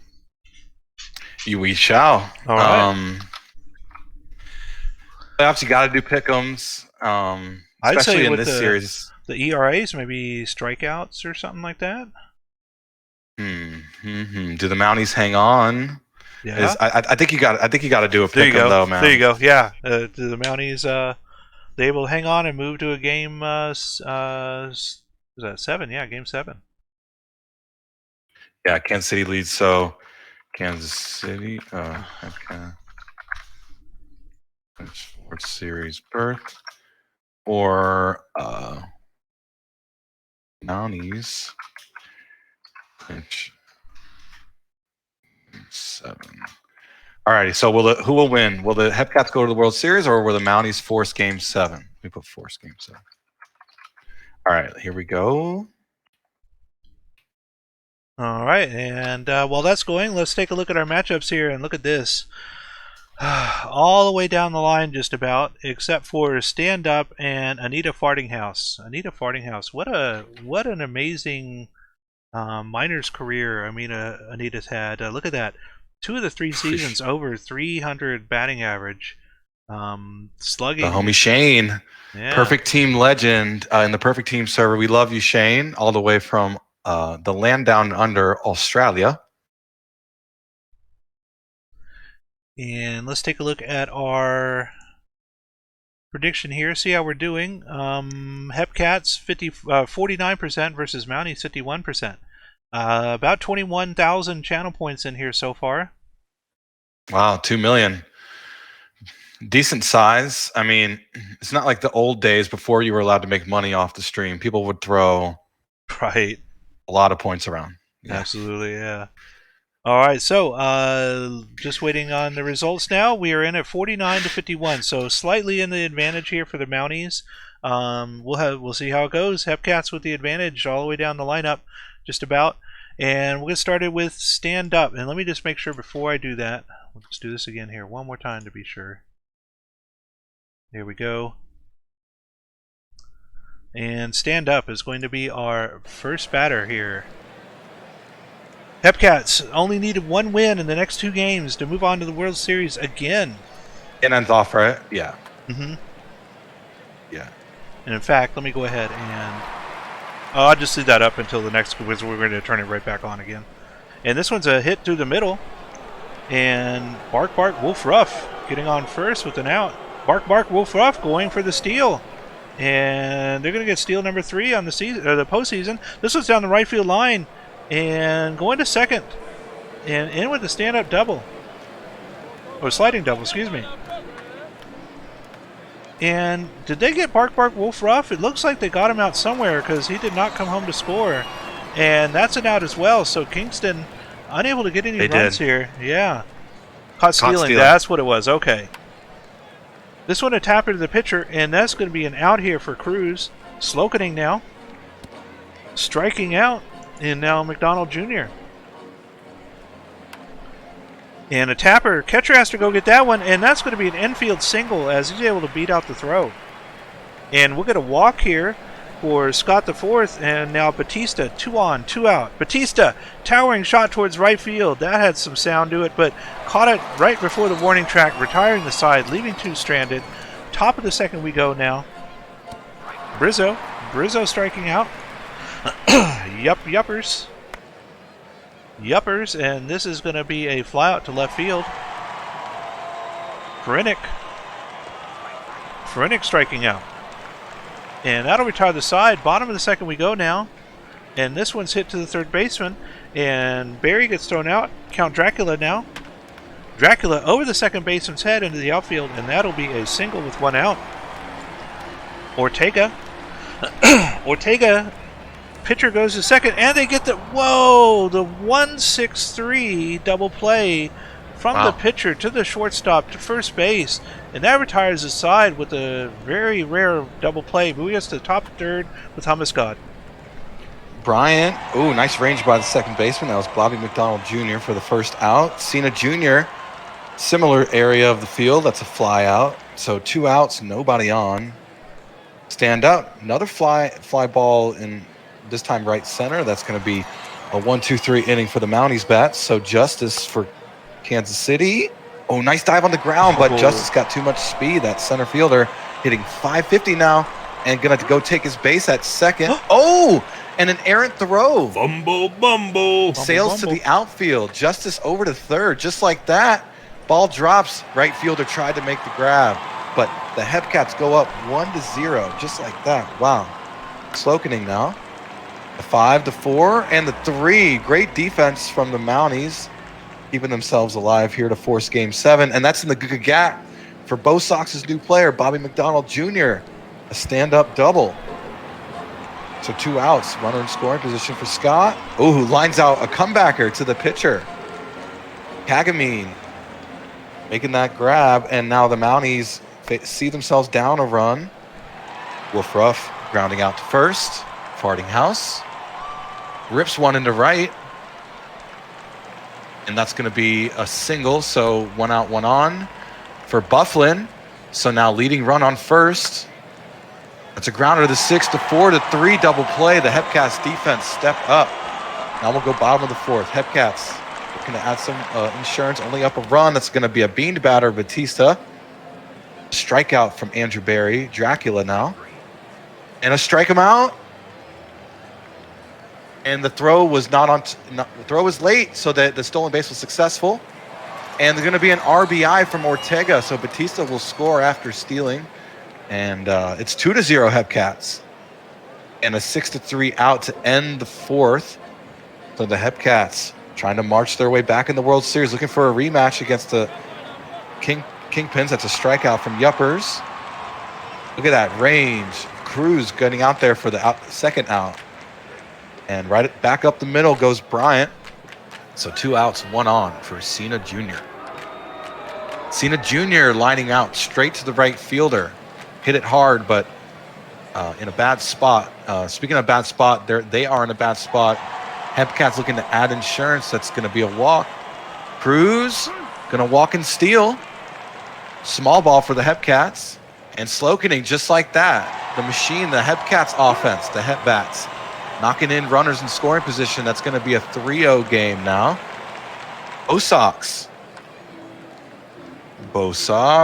popping out to the catcher. Scott the 4th with 1 out, 1 on. Scott the 4th. Flying out. Yep. People saying they love this offense. Yep. This is good small ball, NL National League ball here. Barry Barry former Dynamo gonna bring home the runner. RBI single from Barry. It's 4-0 Hepcats. Pitching change. Pitching change, throwing dude in, and that's gonna be ripped in right field for a base hit. It's gonna be another run. It's 5-0 Hepcats. Marching straight into the World Series they go. And a ground out for the Hepcats, but they scored 3, and now they're up 5-0. Up will strike out. Woof rough. 1 out, nobody on. Hit hard in center. Oh. What a grab in center. A web gem from Justice. So 2 outs, nobody on for Fardinghouse, who now is 3 for 3 on the game. Doing all she can to carry her team. And a stolen base, safe. So Bufflin with a runner in scoring position strikes out. And still nothing on the board for Kingston. Hepcats looking to add to this lead. Some insurance. Justice with a fly out. Cruz now. Baby You a Song. You make me want to roll my windows down. And Cruz. That's a 1 out single for Cruz. Cruz, more small ball. Safe stolen base. Slokening with the grounder. Oh, they dropped it. Bumbo. With an oof. And that's going to be a base hit and right for McDonald Jr.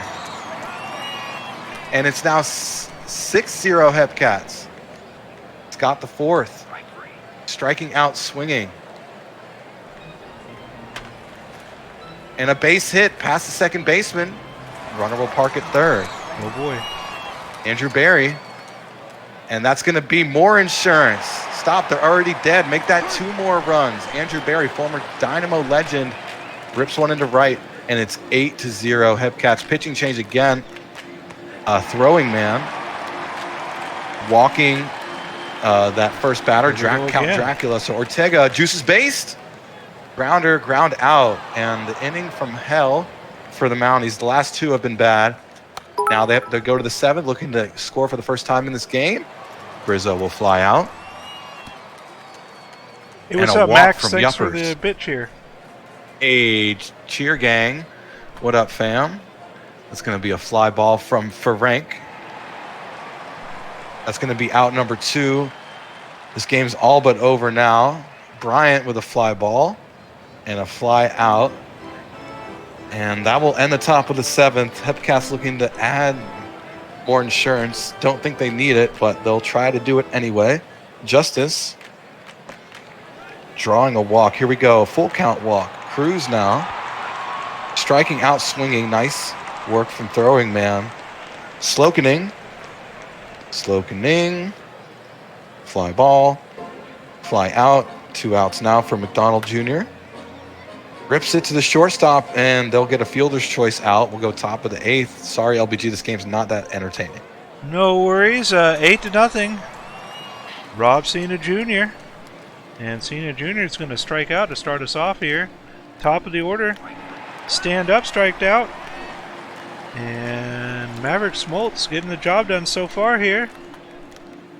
This is going to be a fly out to left center field, and that's out number 3. 1-2-3 inning. 3 outs remaining now for Kingston. Got to get 8 runs, but they're near the top of the lineup. If anybody's going to do it, it's going to be Bark Wolf Ruff to get them started this next inning. But Hepcats again. Rodica Scott the 4th, getting on with the leadoff base hit, and here's another base hit. Rodica's going to stay at second. 2 on, no outs here. Pitching change. Brighton Grisby coming in. And this is going to be a fly out to the infield. Shortstop gets that one. Still 2 runners on, 1 out. Strikeout here for Count Dracula. And now Ortega. 2 outs, 2 on. Ortega, this is going to drop in front of the left fielder. Runner coming home, and the throw is not going to be in time, as that's going to advance for a double. RBI double here. 2 runners in scoring position. For a hot hitter. Harrison Justice.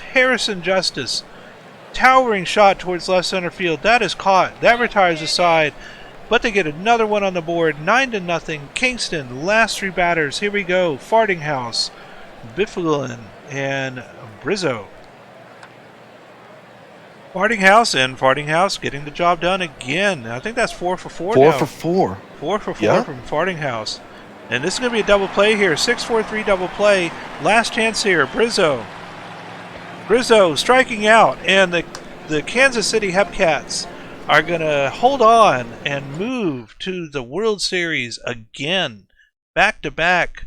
Kansas City Hepcats moving on to the Season 26 World Series. Congratulations to Enoch and the Hepcats for getting another job done 2 years in a row. Hepcats for the past 5 or 6 seasons have just been very dominant. Even though they might not have made the World Series in all those matchups, they were in the playoffs and good favorites throughout the whole regular season as well. So Hepcats getting the job done, moving on, going to the World Series where they will face the Chicago Kingpins. So, really high scoring, offensive minded matchup there. A lot of runs possible going to be scored. A lot of ERAs are going to be destroyed. We'll just have to see how that goes. But taking a look at this game here, 9-0, a 6-hit shutout, 2 errors on the Mountie side. Kingston batting 4 for 4 from Anita Fartinghouse. Anita, if they get called up next season, a good chance for candidate for Rookie of the Year. Just an amazing minors 3 seasons so far, and probably going to be called up. And so I wish Anita the best of luck in the majors. We'll have to see how that goes. But looking at the Kansas City batting, all the way down the line, every single hitter getting hits. We're going to concentrate on the best couple here. 3 hits, 1 run, 1 RBI from McDonald Jr., 2 runs, 2 hits from Batista, 2 hits, 3 RBIs from Andrew Barry. Andrew Barry having an amazing game here. 2 hits, an RBI from Dracula, 2 hits, 2 RBIs from Ortega. Looking at the pitching for Kingston, Kagamine taking their second loss, 1 and 2 for Kagamine, and for Kansas City, Smoltz getting their second win. Player of the game is Maverick Smoltz. Smoltz, 8.0 innings pitched, no earned runs, 7 strikeouts, 109 pitches.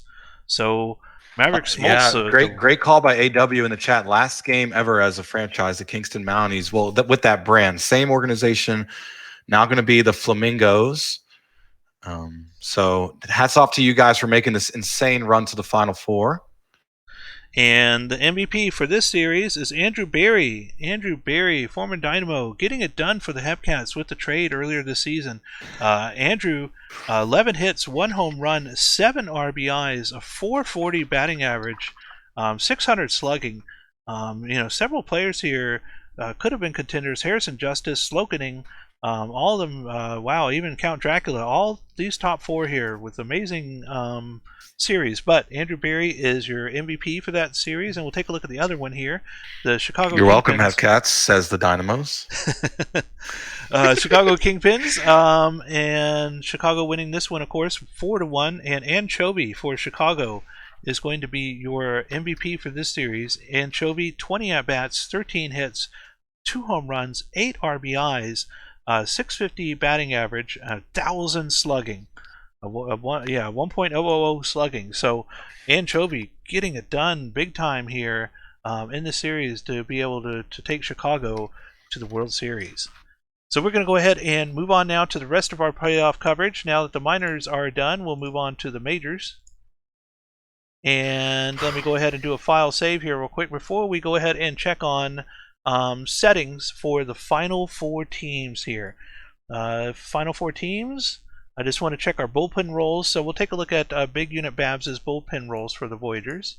Not a problem. And there you go. Big Unit Babs asking for prayers. I'll leave this up here for a minute, for you for a minute, Big Unit Babs. Let you take a look at that. And also, let me pull up while I'm here. We'll take a look at Kevin Choate. Kevin Choate is at 100% rested, so you're good there for the starter. And Big Unit Babs is typing something here. Let's see what they'll want to change.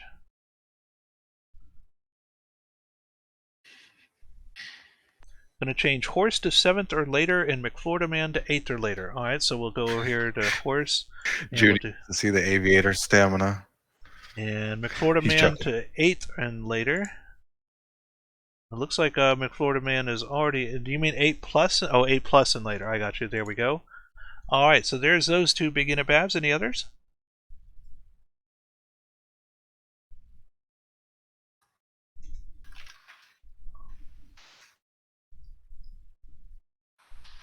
Okay, so Voyagers are good. We're going to move on now to the Aviators. and Aviators, and looks like they're still asking for prayers. I'm going to guess they have no changes, but just to let the Aviators take a second here and take a look at their Walker Cato is their scheduled starter, and they are at 100%. So there you go, Aviators. We'll take a look at that for you. And now moving on to the Demons. Let's take a look at the Demons. And we've got Ricky Vaughn coming in and starting at 100% rested as the scheduled starter. And now finally the Supernovas. Supernovas have Torkelton coming in, and Torkelton's scheduled starter is at 100% rested as well.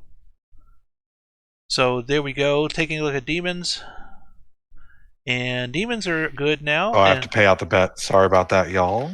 No problem. And so now we're just waiting for Supernovas and Aviators, see if they have any changes. Okay, so Aviators are good, and down to the Supernovas now. Juniped.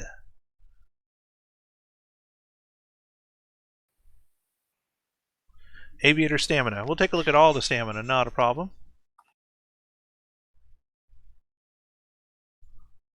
All right, pitching. He's joking. He's got to be joking.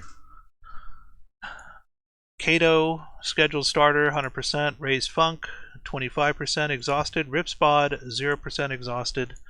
Pozo, 33% exhausted. Flame McDonald, 44% tired. Ben Caden, 44% tired. Bob Beaumont, as an RP, 69% slightly tired. Hunter Sky, 93% rested. And Johnny Unitas is at 100% rested. So, any changes, Juniped, Supernovas? Last chance to get him in. I think we're good. He's All good. right. We're good. We're good. Okay, cool. So we got all the changes in. We're going to do a file save here real quick and then move on to our next elimination game. All right, so with the series tied at 2 here with the Demons and the Supernovas, we will be showing the Aviators and the Voyagers. Aviators here, we have Walker Cato, 0-1 with a 2.08 ERA versus Kevin Choate for the New York Voyagers, 2-0 with a 1.93 ERA. So 2 pitchers here, right around 2 on the ERA. Going to be another pitcher's duel here, most likely. New York is leading the series 3-1. And did you want to do some predictions? We shall. Right. Here we go. Will the Voyagers get back in the World Series to go for a three-peat?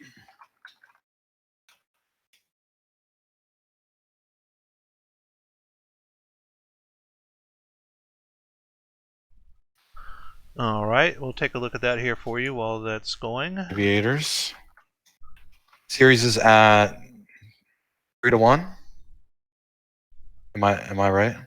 Yeah, 3-1. So they're trying to force a game. I think it's 3-1. Let's see here. Yeah, 3-1. So they're trying to force a game 6. Okay. Yeah. I can't do math. So they need to get 3 in Here a we row go. and only 1 for New York. Bet is live. Here we go. All right, and while that's going, let's take a look at our matchups here for this one. Looks pretty even. 1 batter advantage here for Outer Banks, and Outer Banks with the advantage in pitching. Walker Cato's 76 compared to Kevin Choate's 71. So a little bit of an advantage here. Kevin Choate, even at 71, still no slacker at the starting pitcher position. This is pretty substantial lineups here. I see 3 blue players over here, 2 over here with all green, and only 1 yellow over here on this side. So bunch of great batters all across the board here just about. And let me just go ahead and pull up our predictions thingy, see how we're doing with that. And right now we're at the Voyagers is at 24% and Aviators is 76%. And it looks like we've got 45,000 channel points in this one. And we are done with the prediction. Aviators 74%, 33.3K versus 11.8K for the Voyagers. So 3-1 shot here. Aviators over the Voyagers is at least what chat's saying. We're going to see if that holds true here as we get started with Mike Latoris as our first batter up. Let me just make sure this is still turned off down here, just to be sure. Yep. All right, and off we go.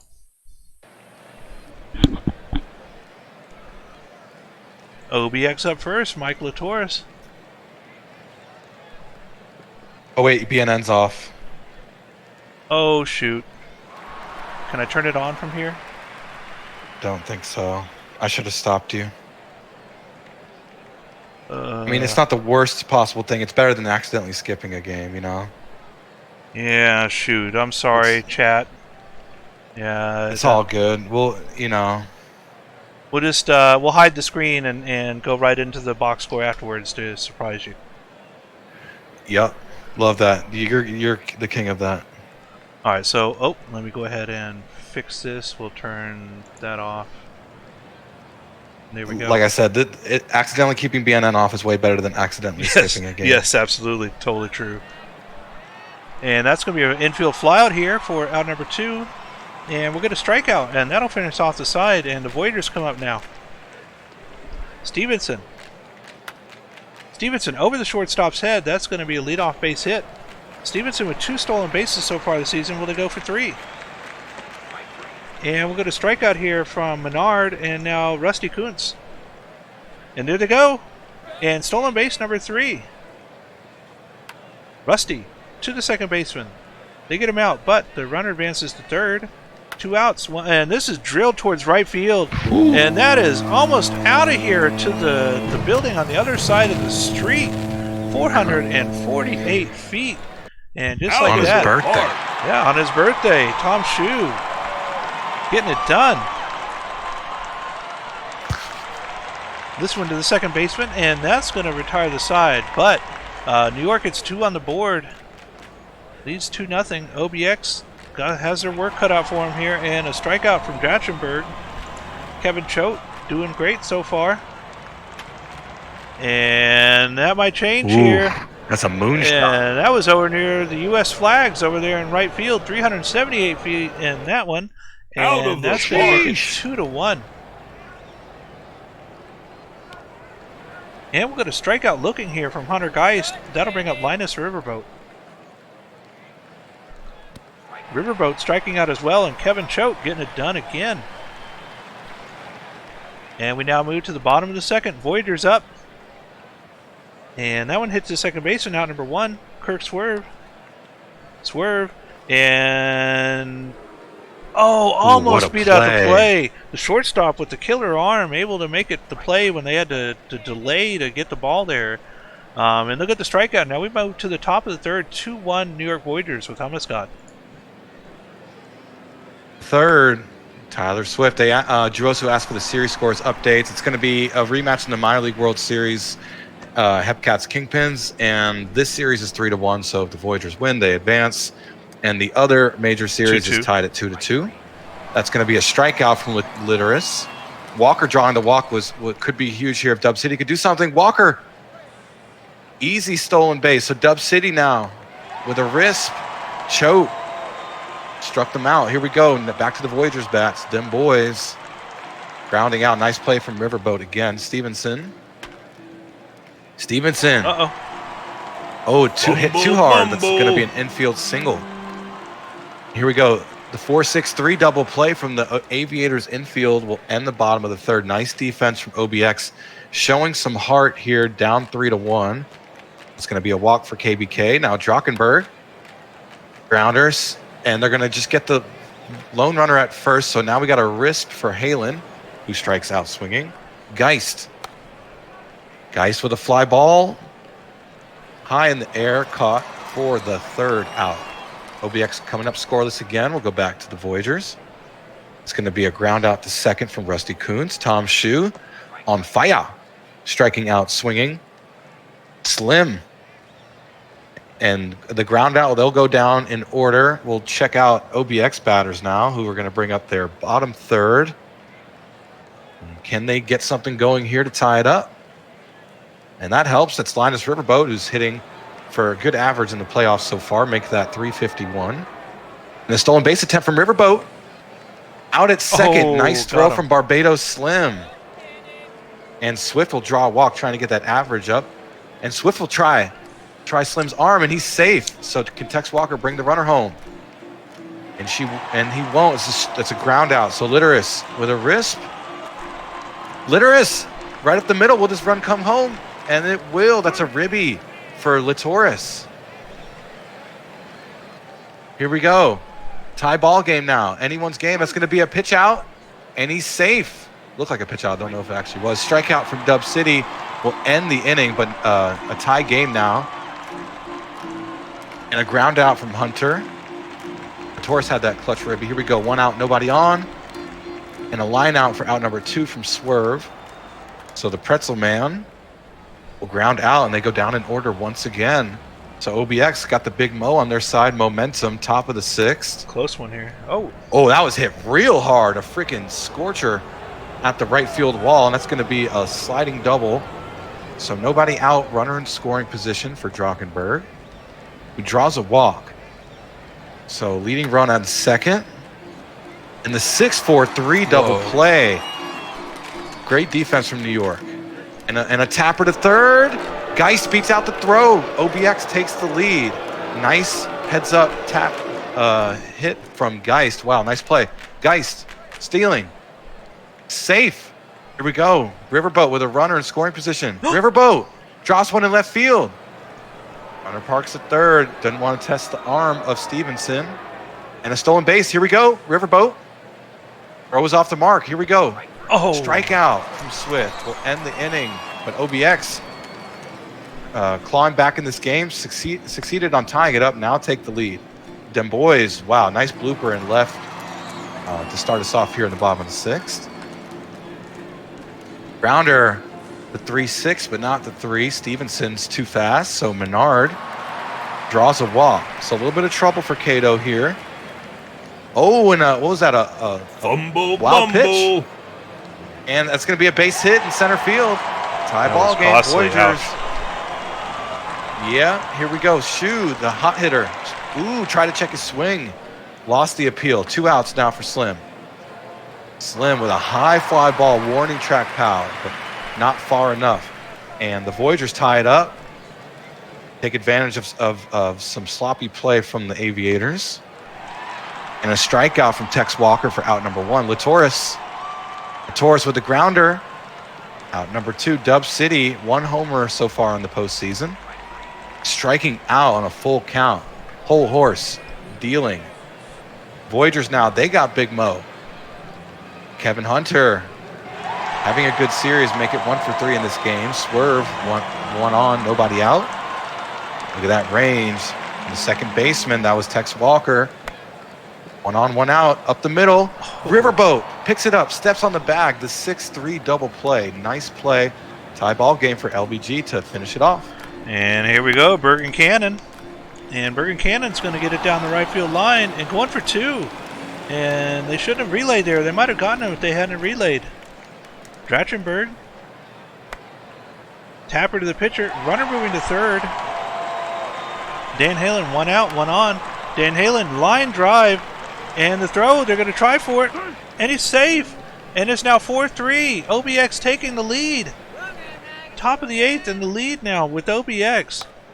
And this is going to be a fly out in the infield. And that's going to be out number 3, retiring the side. But OBX gets one on the board. Breaks the tie. New York Voyagers down by 1 here. Got to get something going. Number 9 hitter up. Weedham Boys. And Weedham Boys going to fly out. Top of the order. Stevenson down by 1. And shortstop goes out to the outfield. Gets that one out, number 2. Riverboat. And a strike 3 from R.J. Menard. And Bob Beaumont in relief is getting it done here. Shutting down the New York Voyagers. Sheesh. Here we go. Time to pad the lead here. Hopefully for the Voyagers as they get a strikeout from Riverboat. Tyler Swift in a cold streak right now. But not that time as they get a base hit in front of the left fielder. 1 on, 1 out for Tex Walker. Tex Walker striking out.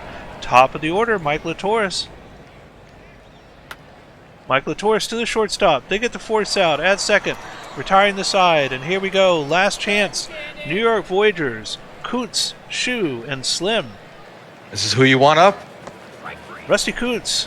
And here we go. Possible tying run at the plate here. Hot hitter Tom Shu. Possible MVP candidate. Tom Shu strikes out looking. Timeshoe strikes out looking. Barbados Slim. In a cold streak, Barbados over the shortstop's head, gets on first. 2 outs, 1 on. Kevin Hunter, who's in chat. Kevin Hunter. And this is going to be a fly out to right field, and we're going to extra inning. Oh, no. Excuse me, 4-3. OBX winning this one and moving on now. Woo. Able to claw out of the deficit there, the 3-1 deficit, now 3-2. Still have to get 2 more wins in a row to move on to the World Series, but they're off to a good start here, getting this one with the score of 4-3, 8 hits to 7. Very close game here. Outer Banks hitting, 2 runs, 2 hits from Bergen Cannon, a hit, and 2 RBIs from Dan Halen. 2 hits from Riverboat, and Swift with a run as well. Over on the New York side, 2 runs, 2 hits from Stevenson. Run, hit, and 2 RBIs from Tom Shue. On the pitching end for Outer Banks, Walker Cato getting their first win. 1-1 now for Cato. Bob Beaumont their first save. In relief, Whole Horse for New York getting the loss. 0-2 for Whole Horse. And Walker Cato is your player of the game. Walker Cato, 7.0 innings pitched, 3 earned runs, 4 strikeouts, 115 pitches. Whew. Keeping the stream going, extending the stream, extending their season. The Aviators getting it done, as LBG likes to say. Right. Clutch 1-run victory on the road. Now they get 2 games at home to finish off the conference championship, the Legends Conference Championship. All right. And, yeah. So now we're just down to Demons is the only one. Demons Supernova is the only ones that haven't been simmed yet. So, you know. And after this game, we'll be an elimination game. Yeah, after this game, we'll be an elimination game. One way or the other. We'll get to it here. Yep. All right. So here we go. Demons Supernovas. And I believe since we checked both the majors at the same time, there's not going to be any updates here for either of those last 2 teams. We're going to go ahead and quick sum them here. Demons, Supernovas. We have for the Demons, Ricky Vaughn, 1-1 with a 4.30 ERA versus Port Torkelton, 1-1 with a 2.35 ERA. Series is tied at 2 games each. And just one last check over here at Discord. Make sure nobody said anything. We are all good. And here we go. Quick sim. Series tied at 2.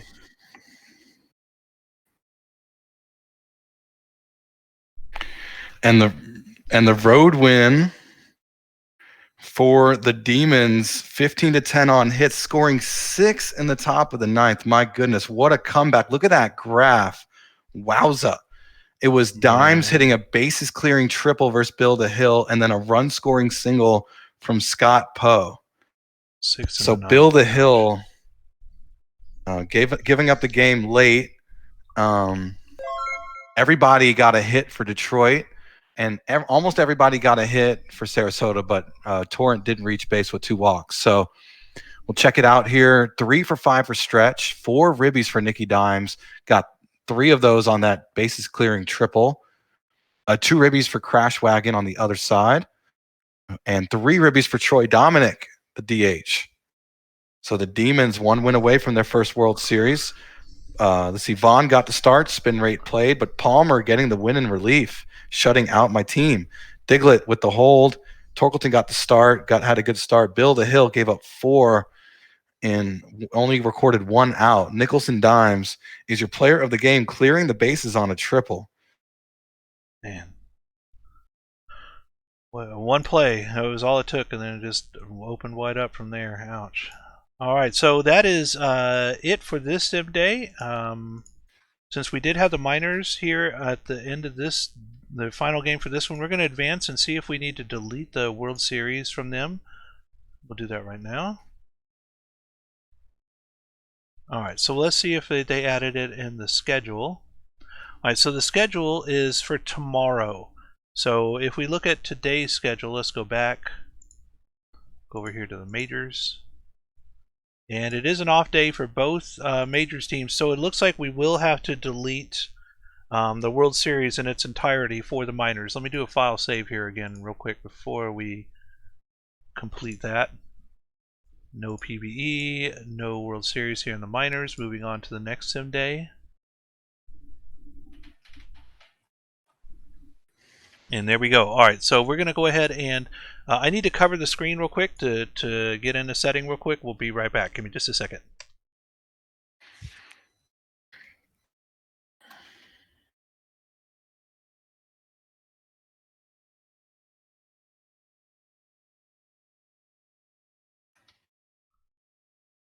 All right, now that that's done, we're going to go ahead here and edit the league schedule. Go to today. We're on the minor league. We're going to go ahead and delete next day. Is next day, right? Yep. Delete off day. Delete. Delete. Delete. Off day. Delete. Delete. There we go. All right, so we'll do a file save there on that. And so now the Minors World Series is removed, and we're on to game number 6. Now, for both of the majors teams, let me go ahead and look over here at our Discord to see if we have any updates from any of the majors teams. Build a Hill. All right, so let me go through with all the teams here and just cover their staminas for them real quick, and that way they get a chance to take a look here at their setups. Race Funk is the scheduled starter for the Aviators. Race Funk is at 97% rested. Ripspod is at 56% rested and 25% rested for Walker Cato. Moving on now to our next team, the Demons. Demons, Molly Mitchell is at 61% rested. Ricky Vaughn is at 29% rested. And slated starter Kid Carsey is at 99% rested. So we're going to go on to team number 3 now, and that is the, let's see here, the Voyagers. For the Voyagers, Sievart is at 60% rested. Kevin Choate, 28% rested. And scheduled starter Tokoyami is at 100% rested. And finally, we're going to do the Supernovas. Supernovas, Urquidez Garcia is at 60% rested. Torkelton is at 27% rested. And scheduled starter Shifty Lagoose is at 100% rested. So it looks like all of your starters, even though some might not be exactly at 100%, they're all in the 90s or better, and they are... yeah, I got that, Enoch. Not a problem. That's all taken care of now. So all your starters are scheduled correctly. So we want to let's see here. Demons are saying change to a 2-man rotation. So we'll go ahead and take a look at that here. And Ricky in the pin. All right, so we'll move Ricky to the pin. And Ricky middle relief normal usage. So Ricky will be middle relief normal usage. There we go. And now we want to do Kid starting the next game with a 2-man pin. There we go, and change that there. There we are. So Carsey, 99% next scheduled starter. There you go, Demons. Let me take a look at our other teams here. Nothing yet from the Voyagers. Nothing yet from the Supernovas. Nothing yet from the Aviators. Does that look good, Plague?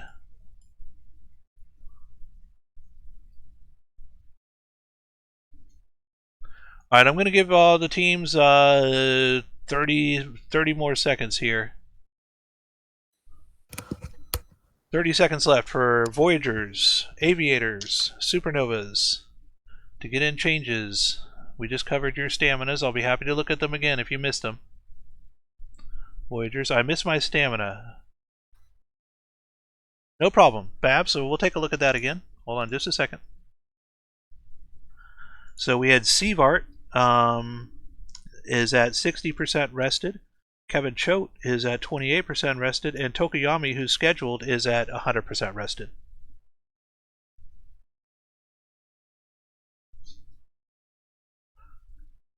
So yours are correct, Big Unit Babs. If you wanted to look at something else, I'll be happy to change that for you. Let me look at Supernovas.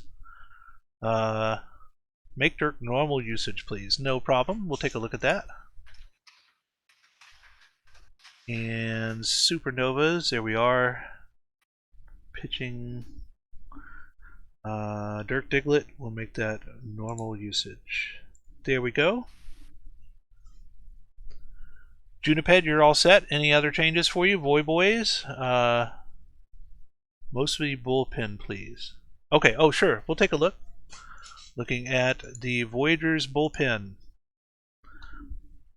Cletus McFlorida Man, 98% rested. Whole Horse, 51% rested. Abadir's at 98% rested. Cantaloupe Crocodile as an RP is at 76% rested. And finally, Callaway Flowers is at 100% rested.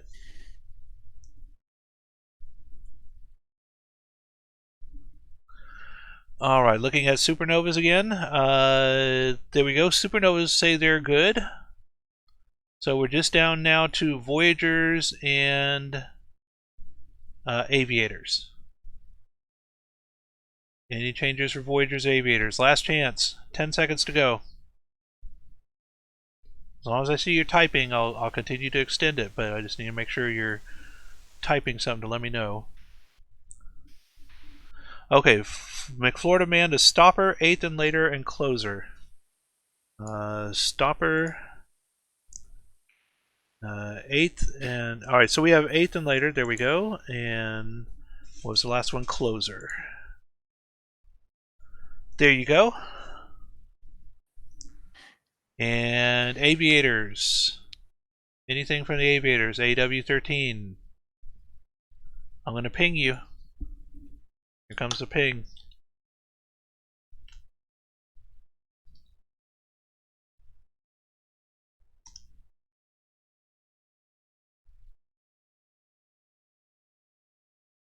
Alright, so we're just waiting on Voyagers. Get a big unit Babs typing out some 8th and close game. Okay, so 8th and close game.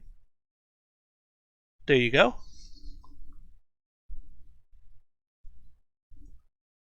And Aviators, no change. Let it roll. Prayers for Funk. Alright, so just waiting on confirmation from Big Unit Babs that everything's good there for the Voyagers, and we'll move on to our next games.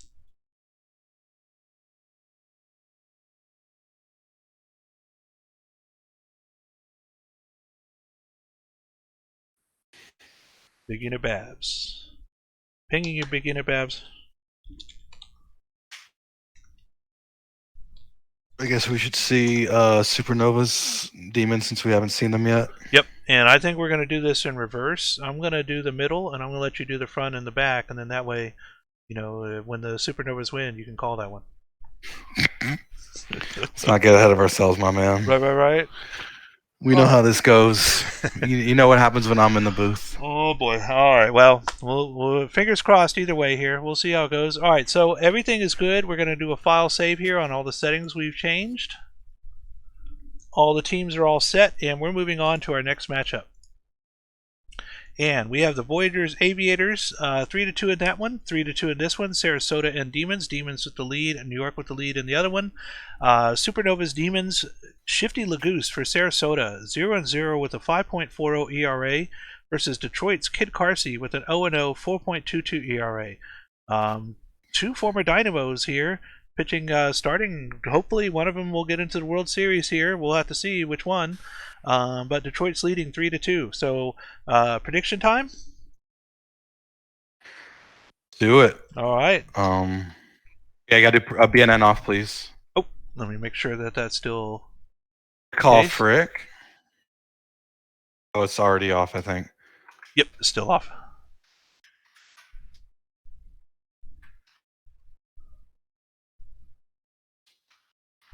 And while that's going on, let me just check again, make sure, look at the schedules of the minor league just to make sure that every game of, I believe I did it correctly, but I just want to check here to be sure. Yep, all clear out. Good. All right, so we'll move back to majors and pull up our matchups here. Let's take a look at the matchups for the Supernovas and the Demons. And Supernovas here with a 5-4 advantage in the batting. And Supernovas with the advantage here in the pitching as well. Shifty Lagoose at 66 versus Kid Carsey 62. So, pretty decent pitching matchups here. But the batting, I think, with five batters in blue over here for the Supernovas. Only one over here on the side of the Demons. So, stacked up pretty much offensively here. Supernovas. Defensively, pretty even. We'll have to see how it goes. But Supernovas need to get two. Need to get two back-to-back games here in order to move on. Let's take a look at the final predictions. We have the Demons at 48% with 10.8K versus the Supernovas forcing Game 7 at 11.7K, 52%. And predictions are closed. Supernovas with the slight advantage here. And here we go with Hummus starting us off with Red Arrow leading off.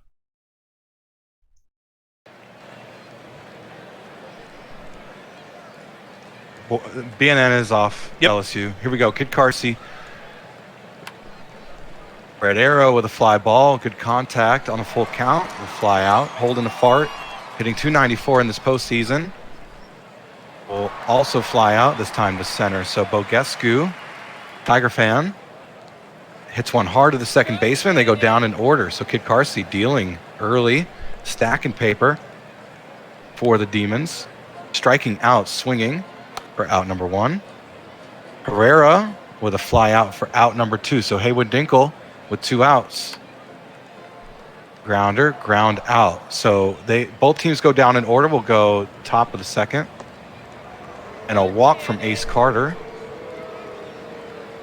Broke up the perfect game from Kid Carsey, and that's going to be a stolen base successful. So Junie Panda also drawing a walk. So Carlos Crashwagon, 2 runners on.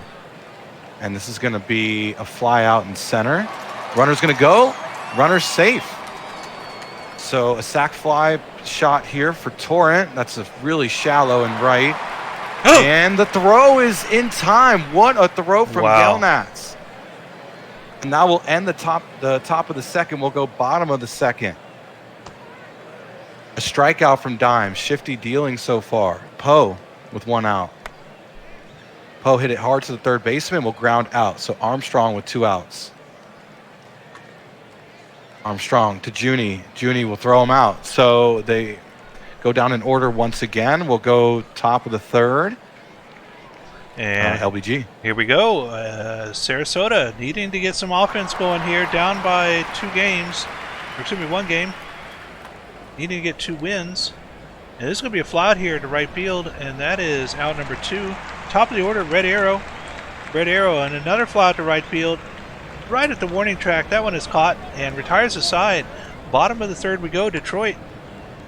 And a line drive to the left fielder makes a diving play there to grab the ball. Out number 1. Strikeout here from Yelnats and now Joe Burrow. Burrow will take a walk. Top of the order again, Ben Stacking Paper. And Stacking Paper will strike out, leaving the runner stranded. Top of the 4th we go, Sarasota now. Holding a fart, will get a walk. Bogescu to second baseman. And they got to play at first, but not a second. This one's through the gap on the left side. This could score a run. Here they come. And that's going to be an RBI double from Carter. And it is now 1-0 Sarasota. This one to the third baseman. Goes across, makes the play. Runner still to second. Carlos Crashwagon. Carlos to the shortstop. And they'll get him out at first, leaving the runner stranded. Bottom of the 4th we go now. Detroit. And this one's over the second baseman's head, and Herrera will get on. Haywood Dinkle now. Herrera going for second. And he got in there without even having to slide. This one to the second baseman, and they'll get the out, but Herrera moves to third. And the second baseman will get that one. And Valor just gifted 5 subs. Thank you, Valor X77. We really appreciate that. Thank you, Valor. Woo. And this one's to the second baseman. They'll get the out at first, leave the runner stranded, and now we'll move on to the 5th inning.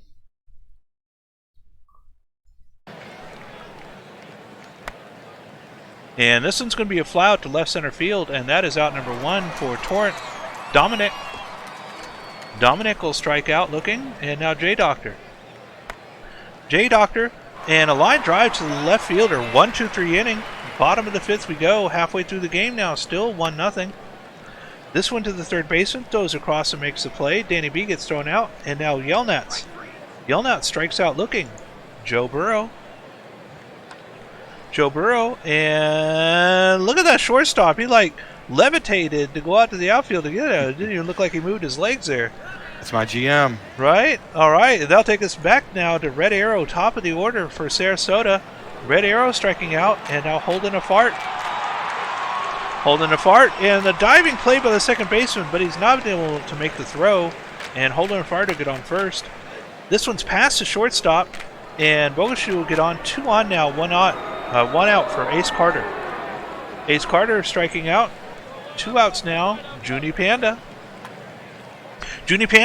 drops into center field. Here comes a runner, and they're going to score. Junie Panda gets an RBI single. Runners at first and second, 2 outs. Carlos Crashwagon. Crash Wagon to the third baseman, throws across, makes the play, leaves 2 stranded, but Sarasota gets another one on the board. Now leads 2-0. Only 1 hit so far for the Demons. This one's to the shortstop, throws across and makes the play, and Stacking Paper gets thrown out. And Herrera is going to drop one in right field in front of the fielder, and that is a single. Haywood Dinkle. And this one's in the right field. That one is caught, out number 2. Nicholson dimes. And that's a pass ball, and the runner's going to advance to second. Bumble. And Nicholson dimes in the gap, right side. Here comes Bentley's one. in.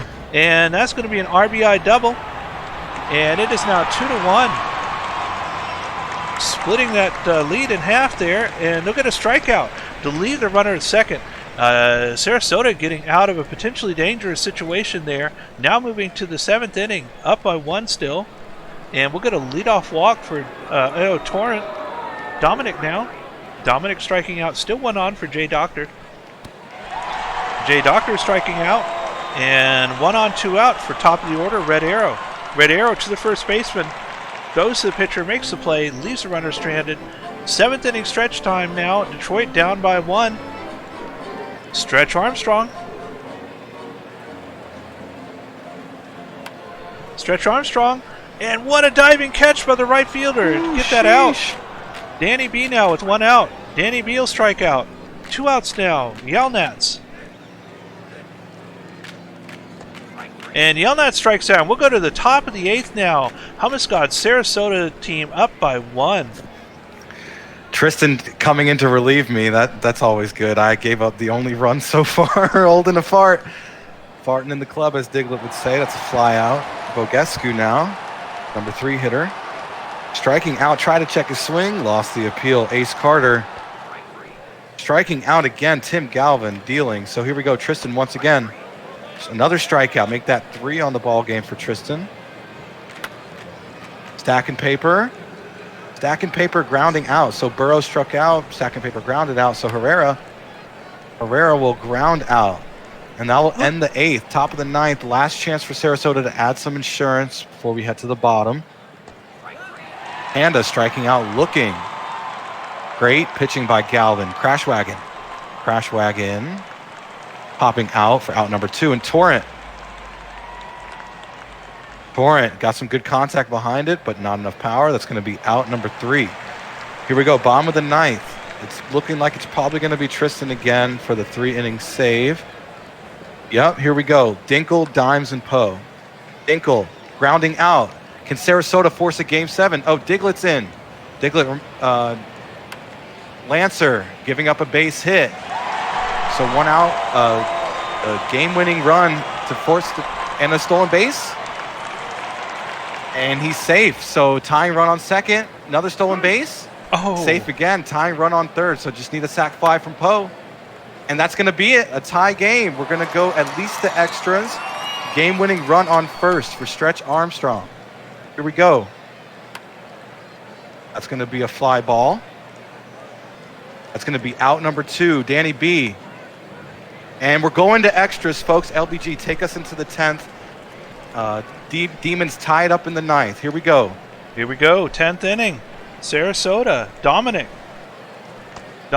will take a walk. And Jay Doctor coming up now. Jay Doctor striking out top of the order. Red Arrow striking out 2 strikeouts in a row. Holding a fart now.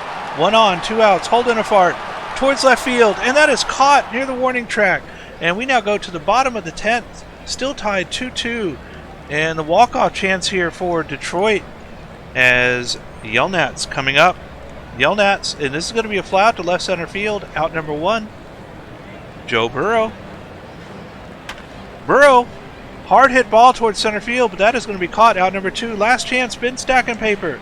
Can they get the win here? No. Stacking Paper striking out. Top of the 11th. Still 2-2. Hummuscott. And we're going to the 11th. Bogescu now. Bogescu gets it past the first baseman. Will he go for 2? He will. And he's in there standing up. So the leading run on second in scoring position for Ace Carter. They'll just throw him on first. So they'll bring up the magician, Junie Panda. 2 runners on. And they'll strike out looking. Good decision. Crash Wagon now. 6 ribbies in the postseason. 6 ribbies in the postseason. And that's a nice catch from Yelnats, who's having a great game in right. So Io Torrent will fly it up and fly out. Here we go, bottom of the 11th. Will the Demons advance to the World Series for the first time? Build a Hill now checking in. That's a walk for Victor Herrera. And another walk, and this is looking like the end for my Supernovas. Dimes. And a passed ball. Here we go. Nichols and Dimes. Drawing a walk. This is crazy. Poe. Pitching change. Oh, just kidding. And that'll do it. The Demons are in the World Series for the first time in franchise history. They tied up in the 9th and win it in the 11th. Congrats to the Detroit Demons. I'm sorry. What a game. You guys did really great, though. I'm glad you got so far into the semifinals. That's awesome. And for that win, Plague is gifting 10 subs to the league. Thank you for those subs. My former team in the World Series for the first time. Congrats to you guys. You guys deserve it. And my bad luck on stream continues. And the Demons getting 6 hits to 5. 2 ribbies for Poe were clutch. Former Supernova for half a season. 2 for 5 for Bogescu wasn't enough. Lewis with the win. Bentley with the hold. Lung with the hold. Diglett with the blown save. And Build a Hill with the loss. And your player of the game is Shifty Lagoose, the starting pitcher for the losing team. Got a no decision in 5 innings and a third. Only pitched 91 pitches. Only 1 earned run. Ouch. So, congratulations to the Detroit Demons, moving on to the World Series, and I believe this is their first World Series appearance ever. Isn't that correct? So, wow, a lot of firsts here tonight. Kingpin's getting in, the Demons getting in, some new blood in the World Series. This is great. Yeah, first World Series appearance for the Detroit Demons. All right, well, it looks like we're down to just 1 series remaining now, the New York Voyagers and the Outer Banks Aviators. Voyagers leading 3-2 here. I'm going to take a look at our Discord and see if Voyagers and Aviators, we just take a look at their stuff just a while ago, but we're just going to ask one more time, and I'm going to ping them both and see what we get.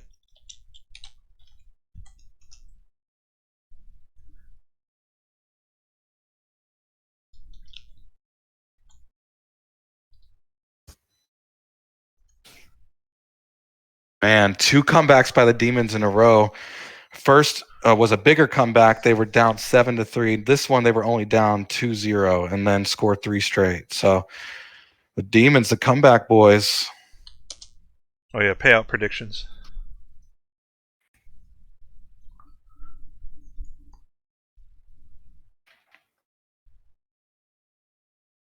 All right, so Bing Unit Babs, we're going to take a look here. Looks like Babs is good. And Aviators, I'm guessing that GIF file, or the GIF file, means that you're good. Or you're wanting me to hold, I'm not sure. You want to take a look at your hold? Okay, we can hold, no problem. We'll go in and take a look at your pictures real quick. Just so you have an idea of what's going on. Whoops, that went. There we go, pitching.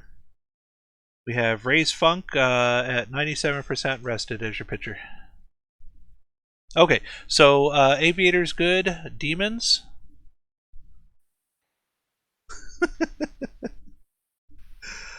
Oh, Plague, that's great.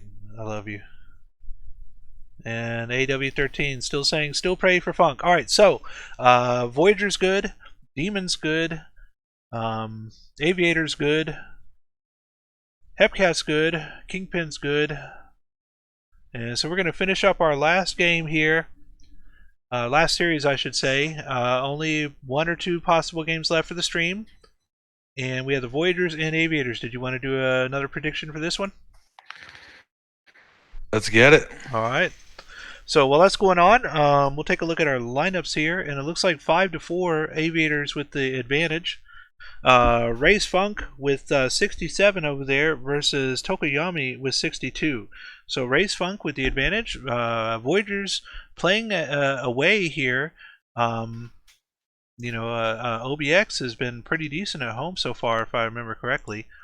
Take a look at that, by the way, while we're waiting here. Let's see here. Expanded. There we go. And home, Outer Banks is 40-14. So 40-14 for them, and for New York, are they here? It is New York away is 27-27. So big advantage here playing at home for the Aviators. They need to get 2 in order to finish this one off. And we'll take a look at the prediction, see how that's going while we're waiting here. And right now it's at 81-19, 81% saying OBX is going to force a Game 7. We had 22K versus 5.1K, so 26. Oh, somebody just threw in 10,000 on OBX. Still a couple seconds left, but OBX is now up 86-14. A little bit thrown in there on the Voyagers, 85-15 now. And there we go. Somebody threw in a couple thousand at the end. It is now 86% OBX to force a Game 7 versus 14% for the Voyagers. 34.6K channel points versus 5.8K. And so we're going to get started here with our final series of the evening. 1 or 2 games left to go, Voyagers and Aviators. Oh, and let me go back and read that off. We have, for the Voyagers, Tokoyami, Fumikage Tokoyami 1-1 with a 0.69 ERA versus Ray's Funk 3-0 with a 1.89 ERA. New York leading the series 3-2. And I forgot to do one thing here. Let me go ahead and take care of that. Here we go, and we're going to get started here with our leadoff batter, who's going to be Joshua Stevenson for New York. Game 6. Here we go. OBX playing at home. 40-14 in the regular season. And we're going to get a leadoff strikeout here from Stevenson, and that'll bring up RJ Menard. Menard, towering shot towards right field. I don't think it has a distance, so no, the right fielder grabs that one about 10-15 feet from the warning track. And we're going to walk here from Rusty Kuntz. Tom Shue. Tom Shue, towering shot. I didn't even see where that ball went. It hit so hard. Oh, way out near the warning track, deep center field, but it is caught. Leaves a runner stranded. Bottom of the first now we go. OBX up now. The 85-15% advantage, according to chat here, and Michael Latoris will get a strikeout to lead us off. Dove City. Dove City towards center field, and what a diving catch by the center fielder. Oh my goodness, who was that? That was Kevin Hunter. Kevin Hunter with the amazing diving catch, and they get the catch there as well. Retiring the side, top of the second now we go. Barbados Slim, and a sliding catch by the center fielder there, out number 1. Kevin Hunter, who made the great play the last half inning, hits to the second baseman and is able to beat out the throw and get an infield single. Kirk Swerve to the third baseman and the 5-4-3 double play, and that'll retire the side. Bottom of the second we go. OBX still 0-0. Towering shot towards center field. Kevin Hunter going back again for it and makes a catch at the wall. And we'll get a strikeout here from Dan Halen and now Hunter Geist. Geist to the shortstop, throws across, makes the play, gets the side out. We now move to the top of the third, still 0-0 with Hummuscott. Here we go, top of the third. Voyagers looking to get back in the World Series, going for a three-peat. That's a strikeout from Pretzelman. Them boys, here we go, 1 out, nobody on. Striking out, swinging, Ray's Funk, dealing, as he does. Stevenson, another strikeout. We'll go bottom of the third, OBX. We'll bring up Riverboat, Swift, and Walker. Riverboat, and the no-hitter is broken up. So Swift will come up. Riverboat, stealing, safe. Riverboat, advancing off the wild pitch. Swift grounding out to the first baseman. So Walker looking to bring that runner home. Dropping it in left field for a base hit, and it's 1-0 OBX. Litteris Oh, Grounder boy. past the third baseman. Runner advancing to third. Both runners advancing. Runner going home after the throw to second. Wow, all the way around the horn. An RBI double by Latoris. The Aviators go up 2-0. And a stolen base? Safe. So just need a sac fly from Dub City. Oh, got Bean. Still could use that sac fly. KBK now. Runners on the corners. Oh, that's in the gap in left center. That's going to be 1 run scored, potentially 2. Nope. But it's 2-0 OBX here in game 6. Drockenberg drops in left field for a base hit. So 4-0 OBX now. And a stolen base thrown out by Barbados Slim. So 2 outs, 1 on. Oh, wow. Costly stolen base. That's a shot in the gap for a homer. It's 6-0 OBX. Sheesh. Out of the park. And it's 6-0. Pitching change now early in this one. Abadir giving up a base hit to start us off. Riverboat in the gap. This is going to be looking like a blowout. Riverboat's going to bring the runner home. I think they got him. Geist will score. And he beat the throw. Wow. Oh my goodness. Swift. First homer of the postseason. Make it 9-0. Out of the park. Wow. And it's a blowout for OBX here in game 6. Looking like game 7 is all but happening here. And that's going to be a nice catch in center by Hunter. But OBX scores 9 to go up 9-0. 9-0. Menard grounding out. Kuntz with the grounder, ground out. And Shu striking out. So bottom of the 4th we go in game 6. Looking to add some insurance. Literis. That's a base hit. 1 out, nobody on. They got him. Oh, and they picked him off. Blunder there by Latoris. Dub City with a fly ball. Fly out for out number 2. And now KBK. KBK with the strikeout swinging. A strikeout from Slim will start us off here in the top of the 5th. Hunter striking out swinging for the 2nd out, and Swerve. That's 3 straight strikeouts from Funk. Drockenberg dropping it in left for a base hit. It's going to be a double for Drockenberg, so Dan Halen will come up. Oh, there was a hidden ball trick. I missed that. Hopefully someone clipped it. We can see the write-up. That's going to be 2 runners on. Shoot. Oh, my goodness. Oh, what a grab and right. Whoa. What an extension by Kirk Swerve. And a 6-4-3 double play will end the 5th. We'll go top of the 6th. Voyagers got their work cut out for them. And that's a base hit for Prenselman. Them boys striking out swinging. A grounder. Do they get the out? They do. So they got the lead runner here on the top of the 6th. Stolen base for Stevenson. Menard will drop one in center. A blooper. Scoring Stevenson. Menard with an RBI single. Finally putting a run on the board. It's 9-1 now. And a fly ball to end the inning. A fly out from Kuntz. So Voyagers score 1. Need 8 more to tie it up. OBX in control by a wide margin. Swift hit a homer last time up. Grounds out to start us off. Walker hitting .222 in the postseason. Walker with the ground out. So 2 outs, nobody on for Latoris. Striking out, so they go down in order. We'll go top of the 7th. Shu, Slim, and Hunter.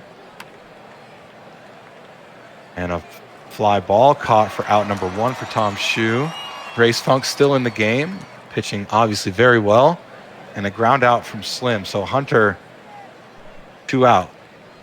Hunter grounding out to end the top of the 7th. OBX looking to add some insurance. Dub City, dub with a base hit for a single. That's going to be a strikeout from KBK. Callaway Flowers in.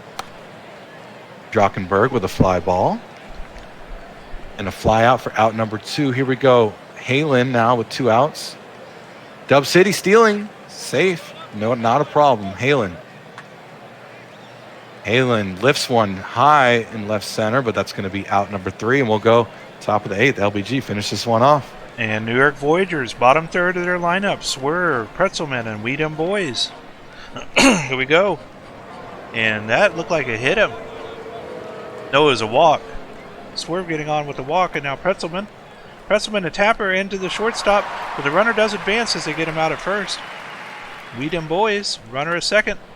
Hit to the first baseman, goes across, gets the pitcher, out number 2, but runner moved to third, and a strikeout here, as that'll retire the side and leave the runner stranded. Bottom of the 8th, OBX up by 8. Can they put up some more insurance here? And Geist hits the second baseman for out number 1, Linus Riverboat.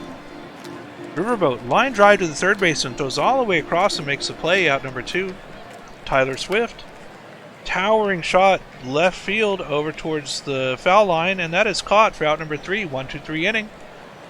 9th inning, last chance. New York Voyagers need to get something going here, or else we will see a Game 7. That's a good start, as we'll get a leadoff hit here from Menard and a walk from Rusty Kuntz. And here we go. MVP candidate Tom Shu. Shu to second baseman, but the runners advance. 2 runners in scoring position now for Barbados Slim. Barbados Slim, towering shot towards right center field, and that is caught at the warning track. Runner tags, comes home. Runner in scoring position now for Kevin Hunter. Casey Colby, who's in chat here with us tonight. Casey Colby, Kevin Hunter, and this is going to be a fly to right field, leaving the runner stranded.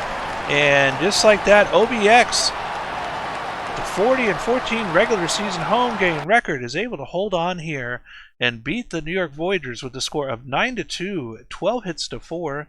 Taking a look at our batting here for New York, only one multi-hit game here, and that was from R.J. Menard, 2 for 4 with 2 runs, or excuse me, a run scored and an RBI.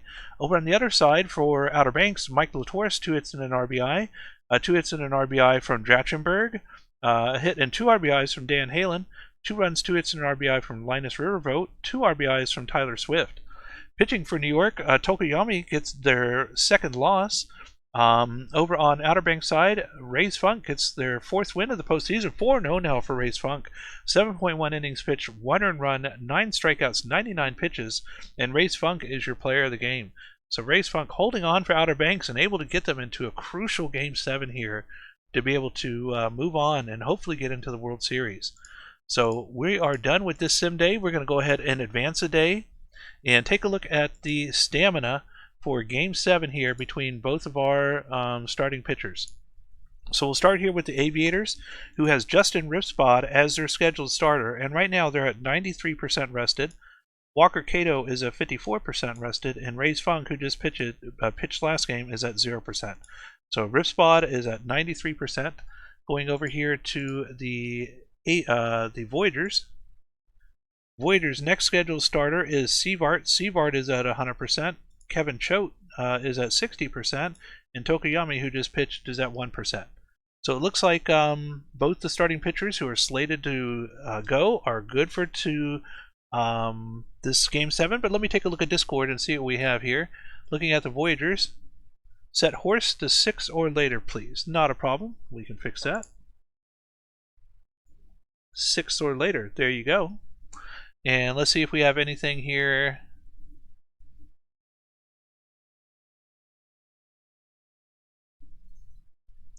Oh, I did, Enoch. And in fact, I deleted the series too. We're going to go in and check, though, just to show you here. Minor league schedule. I think it auto-generates every day, though. Okay. Okay, so we're still good here on the series. He'll just have to manually add all 7 games once we figure out when Game 1 starts for the Majors one. But that one is good. Looking back at the Voyagers. Voyagers are good now. Aviators. Stamina on relievers, please. So we'll take a look at the Aviators' stamina.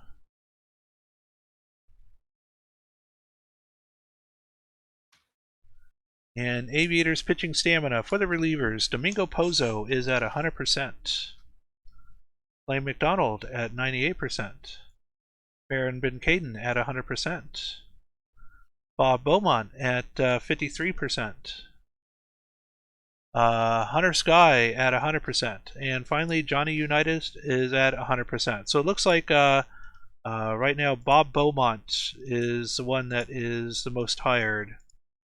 98% for McDonald's. So yeah, Bob Beaumont is really the only one of your relievers that is anything below 98%.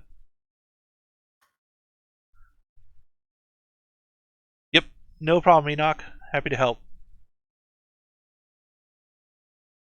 Alright, so Voyagers, looking at Voyagers, no Voyagers, Aviators. FBK used more often, not a problem, we can fix that. FBK used more often, there you go. Anything else, Razor? Beaumont, none specified. Beaumont, none specified. There you go, and I'm sure you'll want to turn off long relief as well, right? So just none specified normal. Pozo, high leverage. Pozo, high leverage. There you go. Let's redo that there, move that down. Is that correct for Beaumont? Did you want me to turn off their secondary position? AW Razor?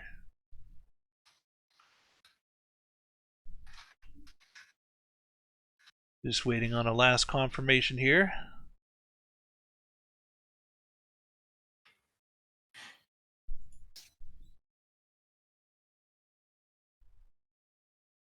Alright, so it looks like Aviators are good, Voyagers are good. Let me just check one last time at Voyagers to make sure. Yep, alright, so we are good for both teams. We're going to do a file save here and do our Game 7. The final featured game for tonight's stream. Series is tied at 3-all. Voyagers, Aviators. You want to do a prediction for this one? Do it. Alright, Game 7. Two most exciting words in sports. Right? Game 7, who's going to win it all? This is the one to put all your channel points into here for the night. The only Game 7 we had of the whole evening. And while that's going on, let's take a look at our matchups. And 5-4 advantage here again with Outer Banks. And Outer Banks having the advantage pitching wise. So New York's got their work cut out here for them. Ripspod at 78 versus 76 for Seavart. So both pitchers close to 80. Very high chance of a good pitching matchup here. Probably a lot lower scoring game than we saw the last game. But we'll have to see. This middle part of the lineup here for the Voyagers, Kuntz, Shu, and Slim, that is pretty fierce compared to over here with the Aviator side. The Aviators seem to have better down the line 6, 7, 8, 9 batters, but this chunk of the lineup right here of the Voyagers, 3, 4, and 5, that's got to be probably one of the best 3, 4, and 5 lineups in all of the PBE. So Voyagers got to get this one. They're playing away. Aviators with a 40-14 record at home. Out of the park. Huge advantage here. We're going to see how that goes. AW13 just subscribed. Thank you, AW13. We really appreciate that. And let's go ahead and take a look at our info here for the. And what the heck just happened?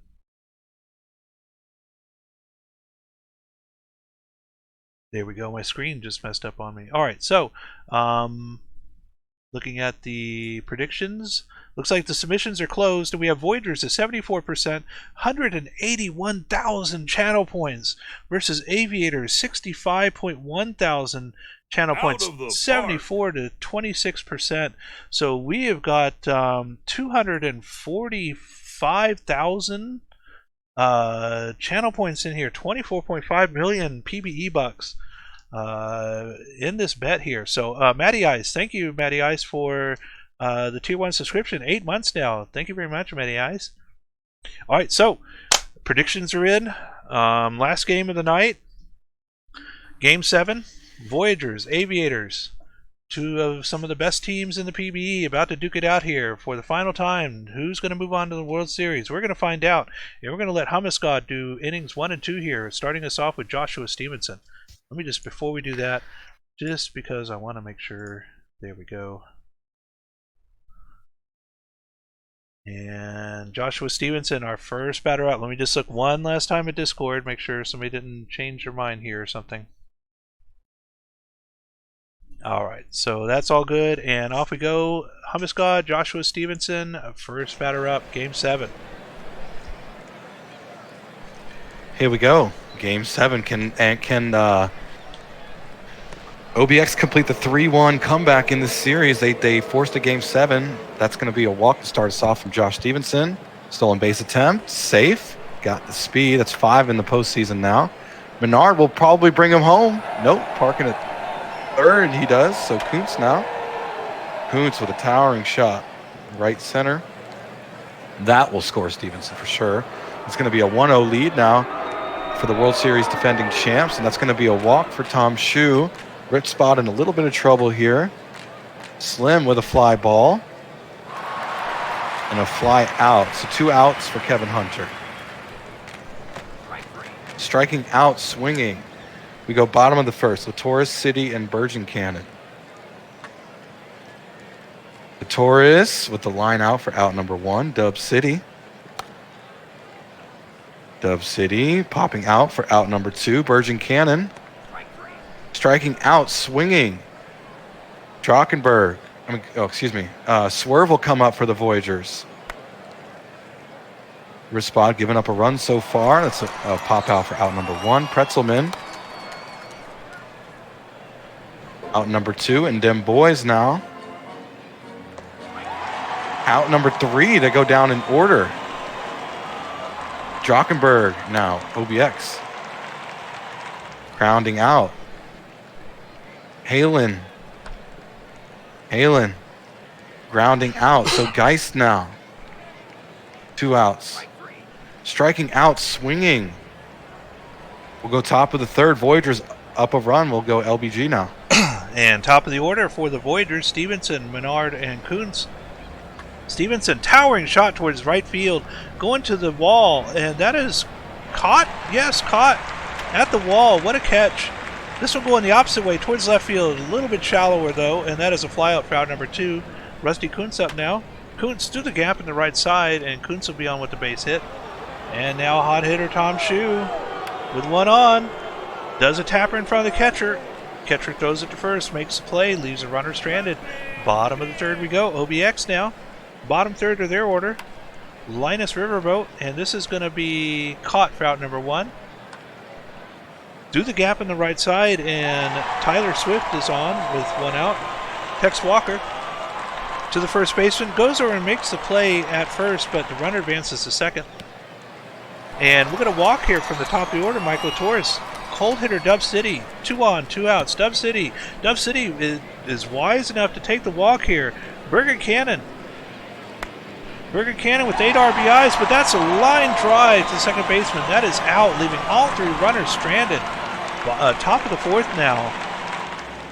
Barbados Slim hits the first baseman for out number 1. Kevin Hunter striking out for out number 2, and now Kirk Swerve. Swerve to the second baseman, throws over, makes the play, 1-2-3 inning. Bottom of the fourth we go now. And this one's over the shortstop's head, and Drachenberg is going to get on. Dan Halen now. Dan will take a walk, and 2 on, no outs here. Hunter Geist, and New York's in trouble. Hunter Geist to the second base, and they get 1, they get 2. Runner advances to third, though. 2 outs, 1 on. And this is going to be a fly to center field. And just like that, Seabart is able to get out of the inning, even with 2 runners on. New York's chance now. And this is going to be a fly out to right center field, out number 1. We Dem Boys. And this will be fly out foul territory left side, out number 2. Top of the order in Stevenson. Another foul ball left side. Catcher catches that one. And that is 1-2-3 inning. Halfway through the game now, 1-0. And a leadoff hit to the second baseman. Tyler Swift is out. Tex Walker, towering shot towards center field, and that is over the center field fence, and Tex Walker puts one on the board and ties it up 1-1. Out of the What a park. game. Yeah, this is crazy. Yeah, a lot lower scoring than the last one. Pitchers are still holding in here. Seabart Still able to hang on. That one to the shortstop, and that is out number 2. Seabart grabs that one. Oh, Seabart almost made the play. Do you see how fast he ran to that ball? Oh, my God. And we're going to get a stolen base here. And a pass ball, and runner moves to third. Fumble bumble. Bergen Cannon with the runner at third will strike out and leave the runner stranded. But they get one on the board. Top of the 6th now, Voyagers. Tie game. This one to the second baseman. And Menard is out. Here comes Rusty Kuntz. Kuntz to the third base side. Those out. Out number 2. Hot hitter Tom Shue. And Tom Shue strikes out. 1-2-3 inning. Bottom of the 6th we go. Still 1-1. Middle of the lineup here for Outer Banks, and that is a hit batter. Dratchenberg taking the base. Dan Halen now. Dratchenberg going to second. And it looks like they were safe. Yes. Stolen base for Dratchenberg. And this is a tapper to the pitcher. Dan Halen gets thrown out, but Dratchenberg now at third. Infield playing in here. And that was a wise choice to play infield in. Catcher gets that one in foul territory. They move back out now. This one to the shortstop. Throws across, makes the play, leaves a runner stranded. Still 1-1. Top of the 7th we go. New York Voyagers, Slim, Hunter, and Swerve. Barbados Slim. Slim check, swing, strike. Strikeout there, out number 1. Kevin Hunter, striking out, looking, out number 2. Quirk Swerve. Swerve. And this is going to be a fly out to left field. Out number 3. 7th inning stretch time here. Aviators still tied. Tyler Swift. Swift to the second baseman. And they make the play. Out number 1. Tex Walker. Tex Walker striking out. And now Mike LaTorres. Whole Horse still about halfway through the stamina here. Doing pretty decent. And that was hit to the third baseman. And that retires the side. We now move to the top of the 8th. Tied 1-1 with Humiscott. And this is what the people came to see. They're getting their money's worth here tonight. That's a hard hit ball over the center fielder's head for the Pretzel man. And that's going to be a stand-up double to start us off in the top of the 8th. Them boys striking out looking. Domingo Pozo, former Supernova, in to relieve the Aviators here. That's going to be a fly out. Out number 1. Out number 2, excuse me, and the tag up was successful, but that's going to be a strikeout to end the top of the 8th. We'll go bottom of the 8th. Cletus McFlorida, man, midseason acquisition for the Voyagers. And that's a hard hit ball and right for a base hit by Dub City. KBK now. Oh, and that's a passed ball. City going to second. Fumble. And a pitch out, intentional walk here to bring up Drockenberg, who has 5 ribbies in the postseason. Striking out, swinging. Dan Halen, 2 homers so far this postseason. Check the swing. Safe at third. Nice steal. City got under the tag. 0-2 count, the strikeout. Pitch was way up there. You can see on the zone tracker. 2 outs and a strikeout looking for Geis. So we'll go top of the 9th. A winner advances to the World Series. Kuntz, the base hit. Leading run on first now for Tom Shue's hot. Tom Shue drawing a walk. Pozo in heaps of trouble here. Nobody out yet. Slim lining out. What a grab and left. Nice slide by Drockenberg. So 1 out, 2 on for Hunter, who strikes out looking. Pozo dealing, trying to get out of this jam. Swerve striking out, swinging, and they record 3 straight outs after bringing 2 runners on base. So bottom of the 9th, winning run at the plate for Linus Riverboat. Riverboat hacks 1 and grounds out for out number 1. Swift grounds out. Tex Walker hit a homer earlier. This is a high shot and left. Caught. Oh, it's dropped. So the foul ball dropped. It's an error. Couldn't make the play. Here we go. Walker. That dropped foul ball. The error did not mean anything. We'll go top of the 10th. LBG extras here in Game 7. Game 7. Peter Pretzelman. Let's see if the Voyagers can get something going here. Pretzelman striking out. And now Weedham boys. Flame McDonald trying to hold on here. Weedham boys. And that is caught in deep center field. Out number 2. Top of the order, Stevenson. Stevenson striking out. And here we go. Walk-off chance here for OBX.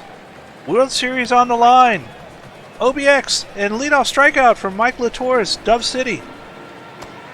Dove City striking out. And Cletus McFlorida Man holding on here.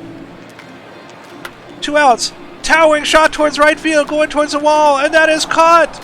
And we now move to the 11th inning. New York Voyagers with Hamaskad. If we got to be here all night, we'll do it, baby. Game 7, R.J. Menard, grounder, ground out, out number 1. Flame McDonald in. Kuntz striking out, looking. Shu with 2 outs. Nobody on. Shu grounding out. They go down in order in extras. We'll go bottom of the 11th. Game-winning run at the plate once again for the Aviators. Drockenberg, OBX trying to win their first ever World Series. Grounding out. Halen. 2 homers this postseason. Can you make it 3? Grounder. Ground out. Geist, no homers in this postseason. Can you advance to the World Series? And that will help them. That's a base hit and right. So game-winning run at first for Linus Riverboat. Riverboat pops it up. Nice play by them boys. Will go top of the 12th. Sheesh. LBG, you got this. 12-hole innings. Here we go. Game 7. And this one to the gap on the left side. And Barbados Slim was on a cold streak. Is able to get on base. Kevin Hunter. No on. And Kevin Hunter will take a walk here.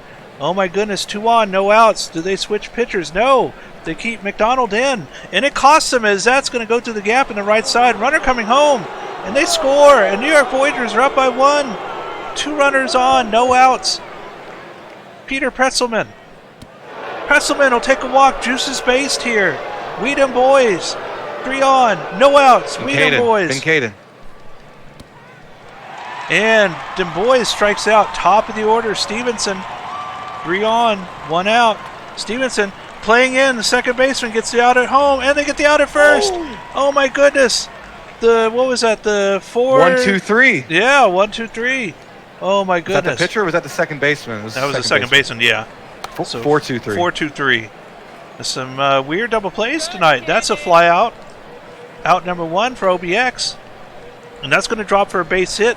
And Tex Walker is on top of the order. Mike Latour's 1 on, 1 out. Mike Latour's. Line drive to left field. That is caught. Oh, he dropped it! He dropped it! And runner going to third. Oh my God. Fumble, 2 runners on. fumble. A line drive down the line. This is going to score a run. And get the double. And Dove City, the hero for OBX, as OBX moving on to the World Series. Winning over the New York Voyagers. Oh my goodness, look at that graph. That's like a heartbeat at 120 beats per minute. Oh my goodness. It's like my heart after watching that one. Woo. Are you kidding me? A dropped ball in left. You never see those. We did see at Tahiti Classic someone dropped a routine fly ball last season. But that, wow, the animation, runner right behind him. Thank you for the sub, Ghost Hardware. Whew, man. Wow. I think you called the out. I don't know. I can't wait to go back to that. Did you call the out and I corrected you, or how'd that go? I'm not sure. I'm still in shock as to what happened there. Wow. That was one of the game was over. I know, the game was over. I thought it was over, and nope, it sure wasn't. But wow. 12 innings. Both teams scoring in the 12th inning, too. Voyagers getting that 1 in the top of the 12th, but Aviators able to get ahead with that crucial play by the Voyagers, dropping the ball and allowing them to take the lead, moving on to the World Series. And so now, Demons and Aviators. Josh Stevenson dropping it and left. And so for this World Series, there will be a new winner. So that's cool. For the first time, either the Aviators or the Demons will take home the World Series trophy. The three-peat for the Voyagers falls short here in Game 7. Absolute crazy game. Wow. He dropped it. I can't believe he dropped it. I know. And if you look here, both errors were on Stevenson during that game. So they got 2 errors that game, just on them. Wow. Ouch. All right, well, let's take a look at our box scores here. Taking a look at the graph, man, Looks like the Rocky Mountains or something here, especially here in the 12th inning. I thought it was all over, and bam, comes crashing down. Let's take a look at New York batting here. 2 hits and an RBI from Rusty Kuntz.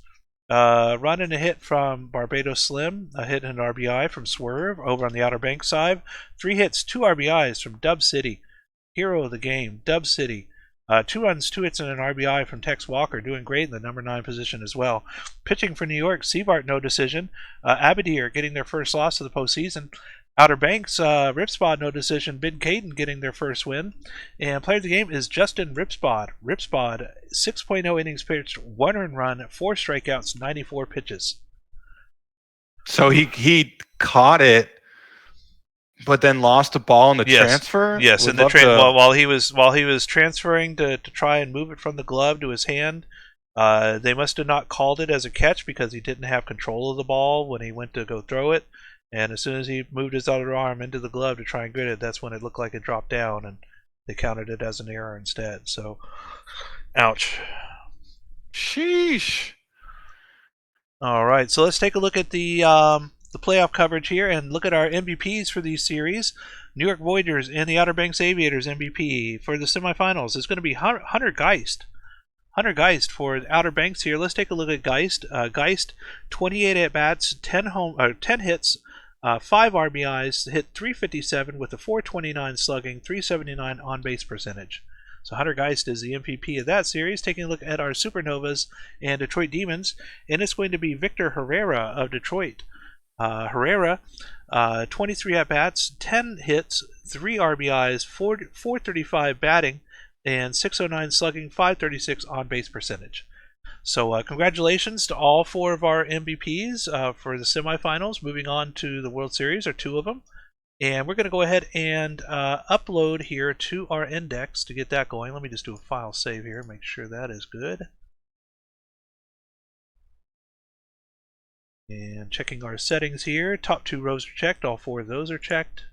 It'll be first and third rows here, these 2 checked, and then 3 checked over here on the left. And there we go. Let me see if I have anything from Enoch or something like that from the sim team that I need to take care of before I upload. I don't see anything here. Let me look in the general channel. Alright, so it looks like we're good. We're going to go ahead and execute. And wait for the error message. There we go. Hit OK again. And whew, let's see how we did here. 8:03. So we just got just over 3 hours with all the games played. Now, if we had not simmed those non-elimination games, we'd be 4 or 5 extra games to go here still. So good call on that. But wow, Kingpins. Congratulations to Moosey and Dagumpa. Crazy. They did a really good job in the draft earlier this season and in last season too.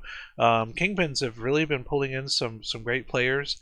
I did not think when they first started that they were going to be that much of a threat in my division compared to the 66ers, but Chicago has really turned things around over the past few seasons, and I'm really proud to see how they've done. And I look forward to, seeing if they can possibly pull out their first World Series win. It's going to be tough against Enoch and the Hepcats. Enoch, I would say, is probably the best strategist out of all the GMs in the minor leagues. Does a lot of looking over sim files, looking at the offline file, trying to tweak the lineups, doing a lot of testing. Enoch, to me, seems to be like the gold standard that I want to strive to as a minors GM. To try and make myself better and make my team better. I try and emulate some of the things that I see Enoch do.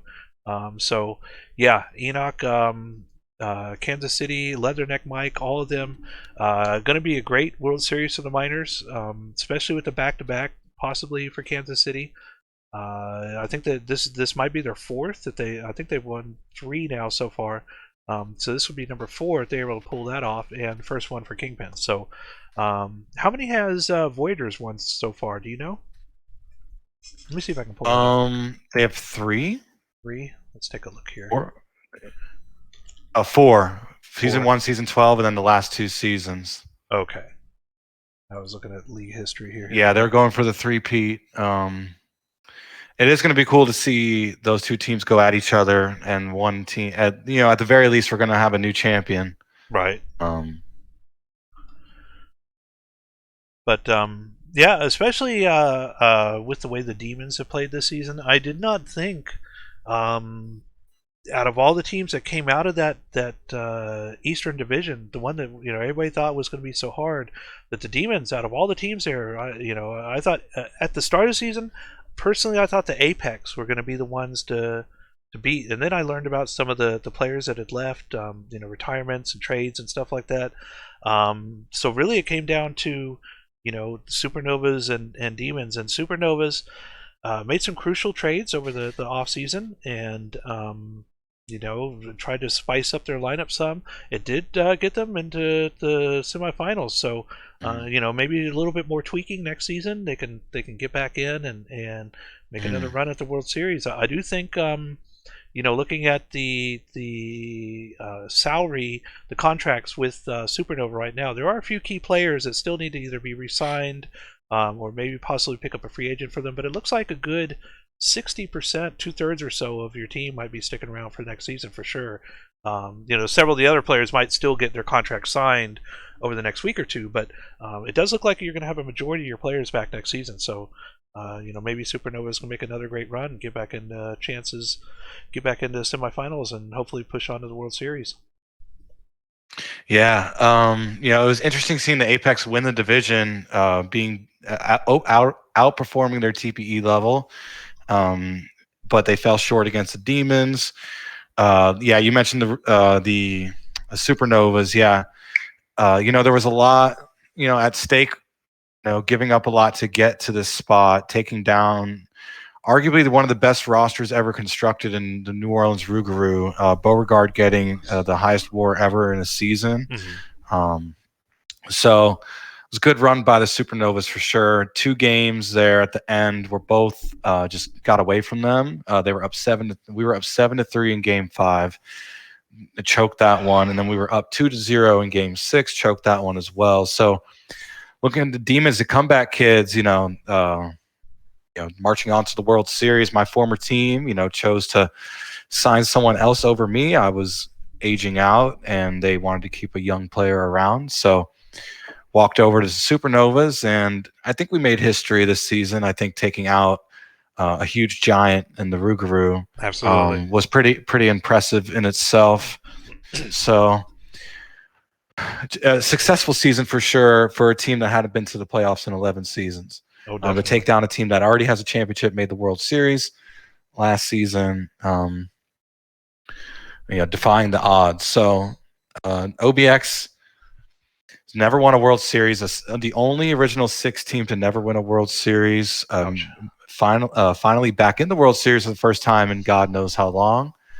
And just needing 4 more wins to get their first ever World Series trophy. They have won Tahini Classic a couple times, but they've never won a PBE World Series. So yeah, gotta ride the momentum of a crazy ending in Game 7. Right.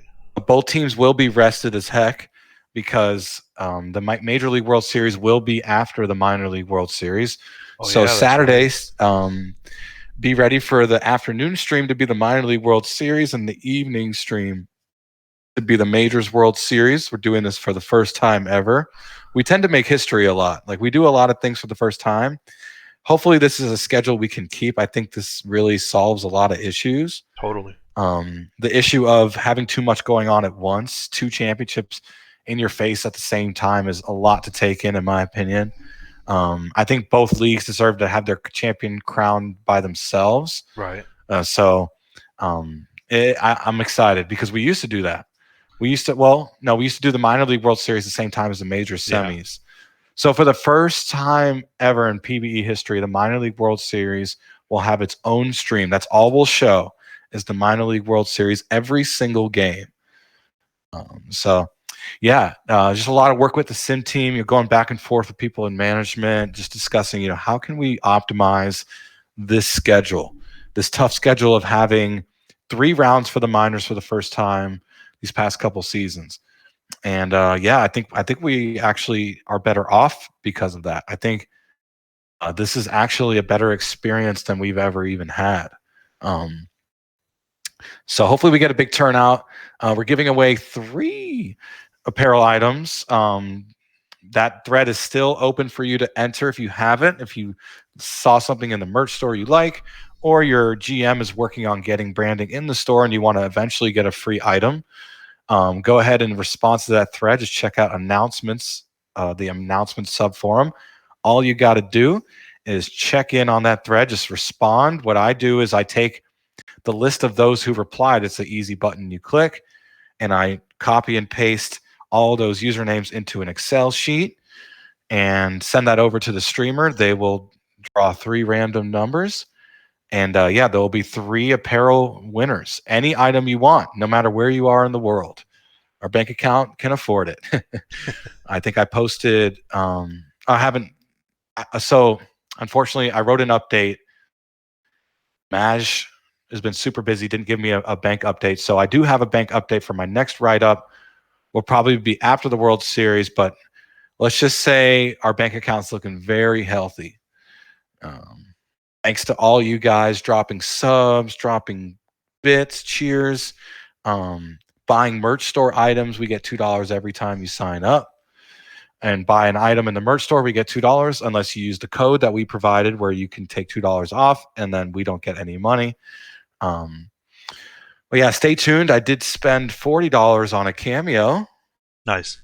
Not going to reveal who, but the hint is that he has been on the OOTP Now podcast, and he's a current MLB player. So he's in Major League Baseball. He plays in the major leagues. He has been on the OOTP Now podcast, and he played in the World Series last season. That's the last hint I'll give. And he had a big hit in that World Series. Someone guessed it. Yeah. Nice. Yeah. Brett gave up too much Phillips. information. Screw it. If you're 41 people, you're the only 41 people who know. Brett Phillips, I asked him to make a cameo, trying to relate the fact that he's kind of in the OTP community. We're going to blast that out. And I asked him for a retweet. So, just crossing our fingers. Just everyone send positive energy towards the Cameo app. If you have it, just like look at it and send positive vibes toward it. Because we have an opportunity now for him to record the video, us to post it on our account, to tag him on Twitter, and to pray that he smashes the retweet button. Would love it. Would be absolutely flattered if this guy retweets us. So just got to hope for that he does. That would be huge for recruitment. We are in recruitment, so I figured he's in that range of not too big time. Also, he's recognizable. Everyone in the chat's recognizing him. He's got a funny laugh. People guessed who it was. So, yeah, I would be absolutely thrilled, elated if we can get this retweet. I think if someone like Torrey Hunter, who costs $150, did it, first of all, you're spending $110 more. And then second of all, asking him for a retweet, I think is much more difficult than asking someone like Brett Phillips. Brett Phillips also is just a very grateful person. He did a live stream with OTP that I tuned into, and he also did the podcast. So, all right. Well, it looks like the index is now updated, and we are finished for the night. Again, I'm your host, Legally Blind Gamer, joined by Hummus God. A couple last things for you before we sign off. Don't forget that your Championship Week task, it is Championship Week. So you either have some graphics or some writing assignments maybe to do. Make sure to go get that 10 TPE. A lot of TPE there for grabs. And award voters, please vote. Yes. And this is coming from someone who hasn't done it yet. I haven't done it yet either, too. I need to get on that. Professional procrastinator over here. Yeah, thank you, LBG, for reminding people it is Championship Week, so get your 10 TPE if you haven't done it. You're not getting any free tasks this time. Sorry, we didn't earn it. So go ahead and do all 4 tasks. And yeah, I love you guys. Thank you for making this a fun experience for all of us. And do we want to do any raids or anything before we head on out? Let us see. Out of the Park streaming. Nice. Let's do that. Definitely. Let's do it. All right. Raid. Well, everyone, thank you so much again for joining us. Next stream is this Saturday. Saturday afternoon will be the minors. Saturday evening, the majors. As far as the scheduling for that goes, it looks like it's going to be for the minors one.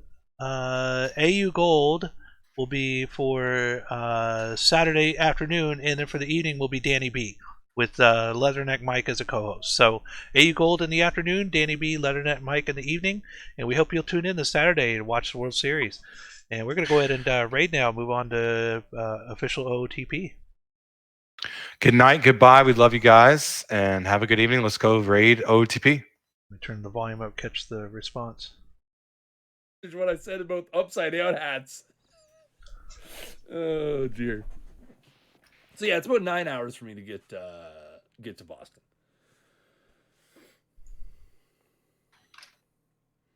But yeah, it would be nice if we could get out. I know, like, for example, if you live in the New Jersey area, they're actually doing OOTP night at the Trenton. I don't think he has Thunder notifications on. game tonight. We've been a long I know he's talking to time chat though. supporter of Yeah. theirs. And they're doing. He's got I mean, you know, again, screen out. I'm just going to go ahead and